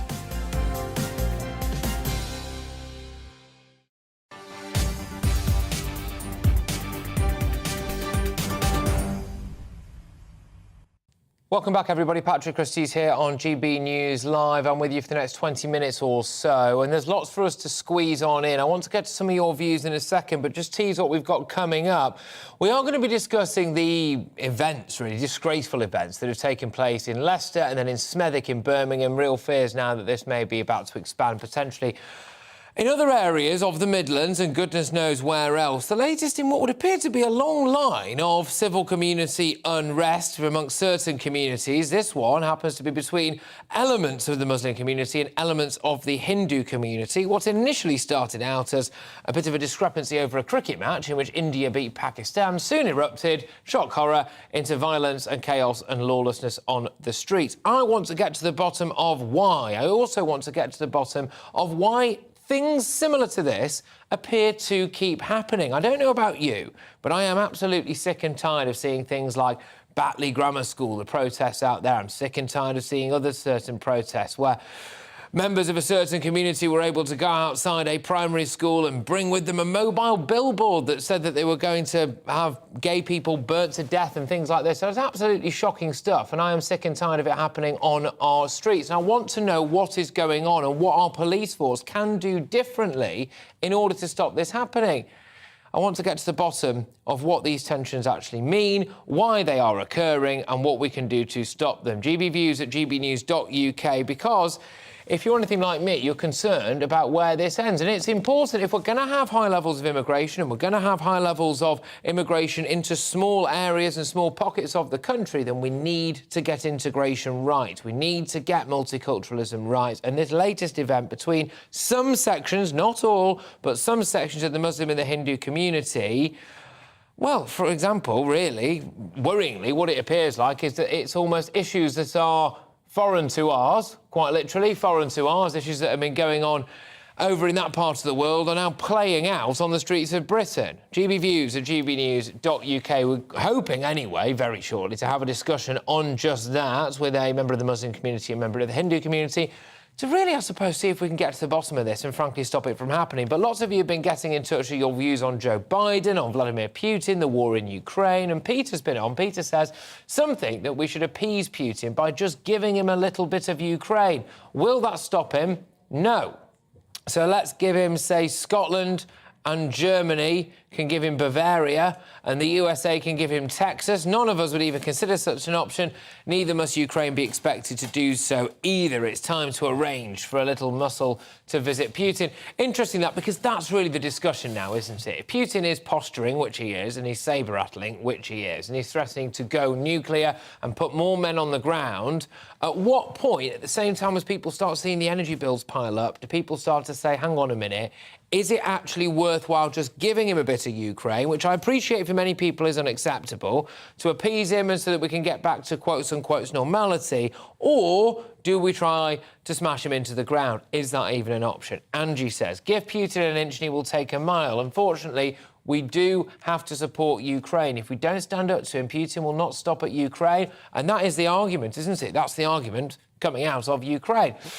John says, the bumbling delivery of his speech at the UN hardly projects credibility towards the world, let alone Russia. That is in relation to Joe Biden. I don't know what else you expected. They're hoping against hope that we might get something coherent. But isn't it amazing as well that some of the things that Joe Biden appears to be spouting now, and indeed Liz Truss actually, about being more independent and not having someone who's a tyrant, I suppose, with the keys to your gas supply and your nation's heating supply, well, that was something that I think a certain former president was saying quite a while ago. But I want to get stuck into one thing that I think has been a major, major issue of the day, and something that I unfortunately don't see going away anytime soon either. And that is what I was talking to you about just earlier, and it's racial tensions. Community leaders in Leicester have called for an immediate end to violent clashes between Hindu and Muslim groups in the city. But it seems as though the violence has now spread to Birmingham. Yesterday evening, up to 200 masked and hooded men gathered outside a Hindu temple, with protesters throwing missiles and fireworks at police officers, according to West Midlands Police. Well, Claudia Webb, remember her, who's the Leicester East MP, has today suggested that the violence could even spread further to other towns and cities without central government and police intervention. She blamed misinformation being spread through social media. Well, I'm very pleased to say that joining me now in the studio is Abdullah Al-Andalusi. He's a co-founder of the Muslim Debate Initiative. And joining me from the Midlands is Krishna Barn, the Education Director of the Hindu Council UK. Great to have you both on this particular programme. Look, I'm going to start with you, Abdullah, if that's all right, and just ask, why on earth this stuff is happening? Why has a mob turned up outside a Hindu temple? Why are we now seeing racial tensions in the Midlands? Sure. Well, basically, it's not really racial tensions per se, but it seems to be tensions between a community and perhaps a minority of individuals motivated by very radical politics from India, the Hindutva movement. All the way up in May, everyone thinks about just a cricket match that set all this off, but no. All the way up in May, Muslims were being attacked on the streets of Leicester. A house was smashed into. People were hospitalised by groups of Hindu youth asking people, are you Muslim or what have you? And if they ask the Muslim, they get attacked. So this started to happen, and because maybe the local community didn't perceive the police was dealing with these individuals, going around asking people if they're Muslim or not before attacking them violently, and they seem to be youths mostly, then it seems like much of the community's youths went on the streets to protect the streets and the citizens of the UK from being attacked. That's interesting. There's lots to get stuck into. Before we dissect what you've just said there, I would like to go to Krishna Barn. He's the Education Director of the Hindu Council UK. You've heard what's just been said on that particular side of the argument. Why do you think it's all kicked off in the Midlands? Well, first of all, I like to say that on behalf of the Hindu Council, we are extremely saddened by these events. We have been trying, we work towards bringing different faiths together, establish kind of community cohesion, try to establish, peace among different communities. And it's really a very sad day for all of us to see this happening. Leicester is a city we used to really give an example of the good relationships between the communities in Leicester. And this is really very sad what has happened recently. But as it seems that the results of the cricket match has kind of triggered it on the racial tension or whatever is it, a little bit of riots are happening. So I feel that it has been certain individuals who are responsible for this, who are not really engaging with the actually various communities, and they have kind of started these racial tensions. Okay, all right. I'll come back to you. Abdullah, one of the big things that you seem to be alluding to there is that there's been anti-Muslim sentiment in that area for a long time, and people in that community don't feel as though the police have been doing enough to tackle it. How on earth... sorry, I'll come back to you. I'll come back to you, yeah. No, I'll come back to you. Answer that. I just want to put this right. All right. Has there been? I don't think there is any anti-Muslim element there. I think it's just, I see it, as I see it, that some of the individuals, maybe mostly youngsters, have really got the situation out of control. Right. Sometimes youngsters get they're highly strung, they get emotional. Okay, Christian, that's one thing. I'll let you come back to that, because a lot of people watching this now will be shouting at their TV sets saying that we live in a first world country with the rule of law, and no matter how dissatisfied you are with the police's actions, it does not justify a mob. Well, first world country, I mean, well, Ukraine's a first world country and they don't seem to be so peaceful down there. But anyway... Vladimir Putin invaded. Well, exactly. Being a first world doesn't guarantee peace and security for anyone. The issue is, and this is deplorable, the issue is that the long-standing Muslim and Hindu communities in Leicester have had very cordial and convivial relations for many decades with no problem. I would agree with my colleague on the panel that it's outside elements, but it's not just some random individuals. They are spouting a ideology that's been imported from India, which is an anti-Muslim Hindu supremacist ideology called Hindutva. One of the second chiefs of this ideology, called the RSS, praised the Nazis for getting rid of Jews, and they wanted to do the same to Muslims in India itself. So many youngsters are being radicalized by this particular ideology, which is now spread out to the Indian diaspora, which is calling for anti-Muslim sentiment. But not only anti-Muslim sentiment, because even in that cricket match, when there was a rampage afterwards by individuals supporting India, a Sikh guy who was actually there to support India at the cricket match was attacked merely for telling people not to shout out death to Pakistan, because that has nothing to do with it's meant to be a friendly cricket match. Can I just ask, I'll go back to Christys in a second, but it's just because I don't want to miss or forget a couple of the points that you've made there. Interesting stuff that you've just raised. But if something similar was to happen, for example, people weren't happy with some preaching that has been done at a particular mosque in the country, or people hadn't been happy with the way that things had potentially not been stamped out, maybe with certain extremist elements in certain parts of the country, would that justify someone going and standing outside a mosque? Because presumably you'd be against that, but you seem kind of all right with this. Well, actually, you forget to mention that there was an imam standing outside. There was an imam standing outside a Hindu temple telling wayward kids actually to go away and not to molest the community there. So that's been missed out. That was actually covered on TV, by the way, but it just seems to be forgotten. There's actually, the Muslim community has been trying to calm down the youths who were sick and tired of seeing many of individuals being beaten up by mobs of angry Hindutva-motivated youths. Okay. And because the police haven't been dealing with this since May, it has been led to spiral out of control, unfortunately. OK, all right. Well, Krishna, I'll come back to you now, because we've heard rather a lot from Abdullah there. I mean, you know, what's your take on all of this? Because it does seem as though what our chap here is trying to say is that this has been incited by elements of the Hindu community. You need to get a grip, because the police won't be getting a grip of it. And by the sounds of it, this kind of reaction is only going to continue until it stops. Well, by a minority of the Hindu. A minority. I don't want to blame anybody here. I think as I said, I still see it as certain elements from outside who have kind of sparked the whole thing. I do not want to put blame on any community, either Hindus or on Muslims or Sikhs or any community, because I know Leicester very well, and I know how the communities, diverse communities in Leicester, lived together in harmony. There was an extremely racial harmony in the city. So I still would not like to blame anybody, but I still feel it's the outside element that have kind of triggered this. And we need maybe the police didn't address this problem immediately as soon as they didn't stop it. They didn't nip it in the bud.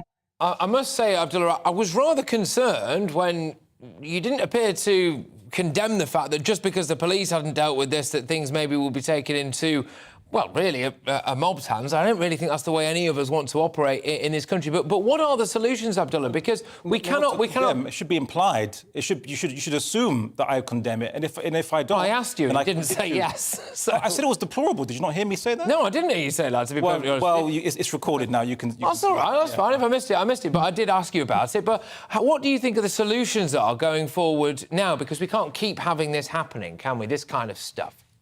Well, of course, as I said, if policing had been on the ball since May and the individuals who were perpetrating these mob attacks in Leicester were arrested, identified and arrested, we wouldn't have this unfortunate escalation where people feel the need to be, youths mostly, feel the need to be vigilante, go out on the streets and in protection squads to protect areas where there's Muslim majorities from being attacked by mobs of perhaps a Hindutva-inspired youth.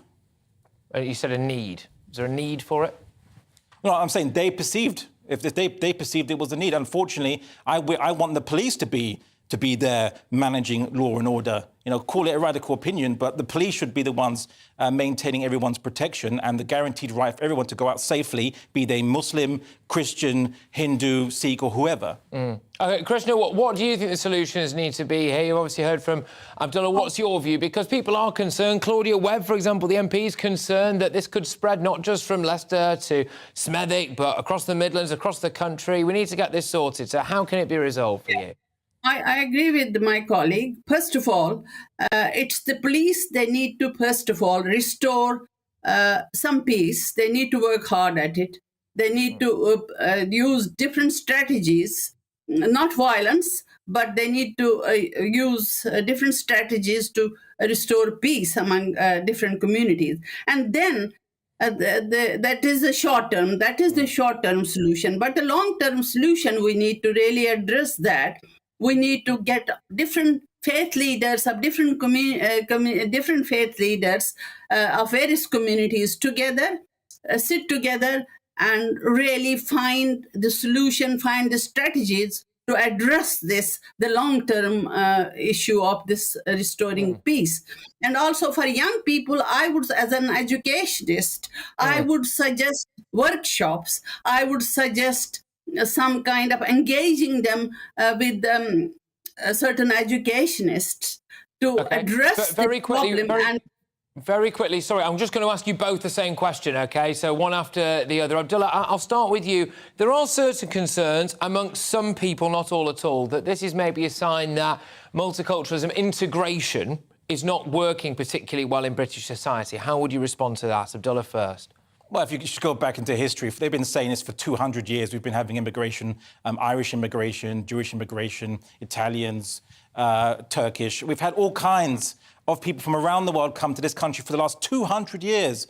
And sometimes, unfortunately, there are issues and problems that arise, but people should have a greater faith in the British tradition of being able to integrate, or at least have people live side by side peacefully, which has been shown to be possible. Krishna, final word to you then. Thank you very much, by the way, Abdullah. Krishna, final word to you. Same question. Do you think that integration is working at the moment? Well, I think Britain, we have seen over the past many years, Britain is a very tolerant country, and this has worked very well in the past. And I don't think it is anything to do with this kind of problem. It is a problem which has been created by outside element, which is a temporary problem, which needs to be addressed by different strategies. All right, look, both of you, thank you. Sorry. All right, sorry to cut you off. Well, I'm being shouted at because we've got to wrap on the programme. I could talk to you both all day about this, but I really appreciate it. Thank you so much. That was Abdullah Al-Adlusi there, who's the co-founder of the Muslim Debate Initiative, and from the Midlands as well, Krishna Barn, the Education Director of the Hindu Council UK. Well, good stuff. Good way to end the show. But up next is Jubes & Co. Michelle, sorry for throwing to you a bit later than usual. I didn't want to get in the way of that, though. What have you got coming up in your show? Don't you worry, Patrick. I will be very swift indeed. Coming up, the escalation potentially when it comes to what's happening in the minds of Putin. Should the West be worried? Also, as well, bankers' bonuses. This we go round and round in this circle, don't we? Liz Truss talking about it again today. Let's get to the bottom of this once and for all. Should there be a cap on bankers' bonuses or not? Also, the situation you've just touched on there in Leicester. How do we resolve it? What's causing it? I'll get into that. Peter Hitchens, Lisa McKenzie joining me. Absolutely box office. Thank you very much. Michelle Dewberry, Jubes & Co. joins me straight after this. I've been Patrick Christys. That was all action. The action is not going to stop here on GB News as we have just projectiled you into prime time. I'll be back again at 3 p.m. tomorrow. Don't you dare miss it for more of the same. See you in a tick. Hello again, I'm Aidan McGibbon from the Met Office. Rain in the north during the next 24 hours, but dry in the south with some fog patches first thing on Thursday, clearing to sunny spells by the afternoon. High pressure remains close to the south of the UK, but through the day we've seen weather fronts push into the northwest. Now, much of the rain during Wednesday has been confined to the far north and west of Scotland, but that won't remain the case because overnight we're going to see the rain turn heavier and steadier across the northwest, and it will push into the rest of Scotland as well as Northern Ireland during the hours of darkness. To the south of that, for much of England and Wales, clear spells for many. Not for all, though. There will be some areas of cloud floating about, but with light winds and where we get those clear spells, temperatures will fall into the single figures.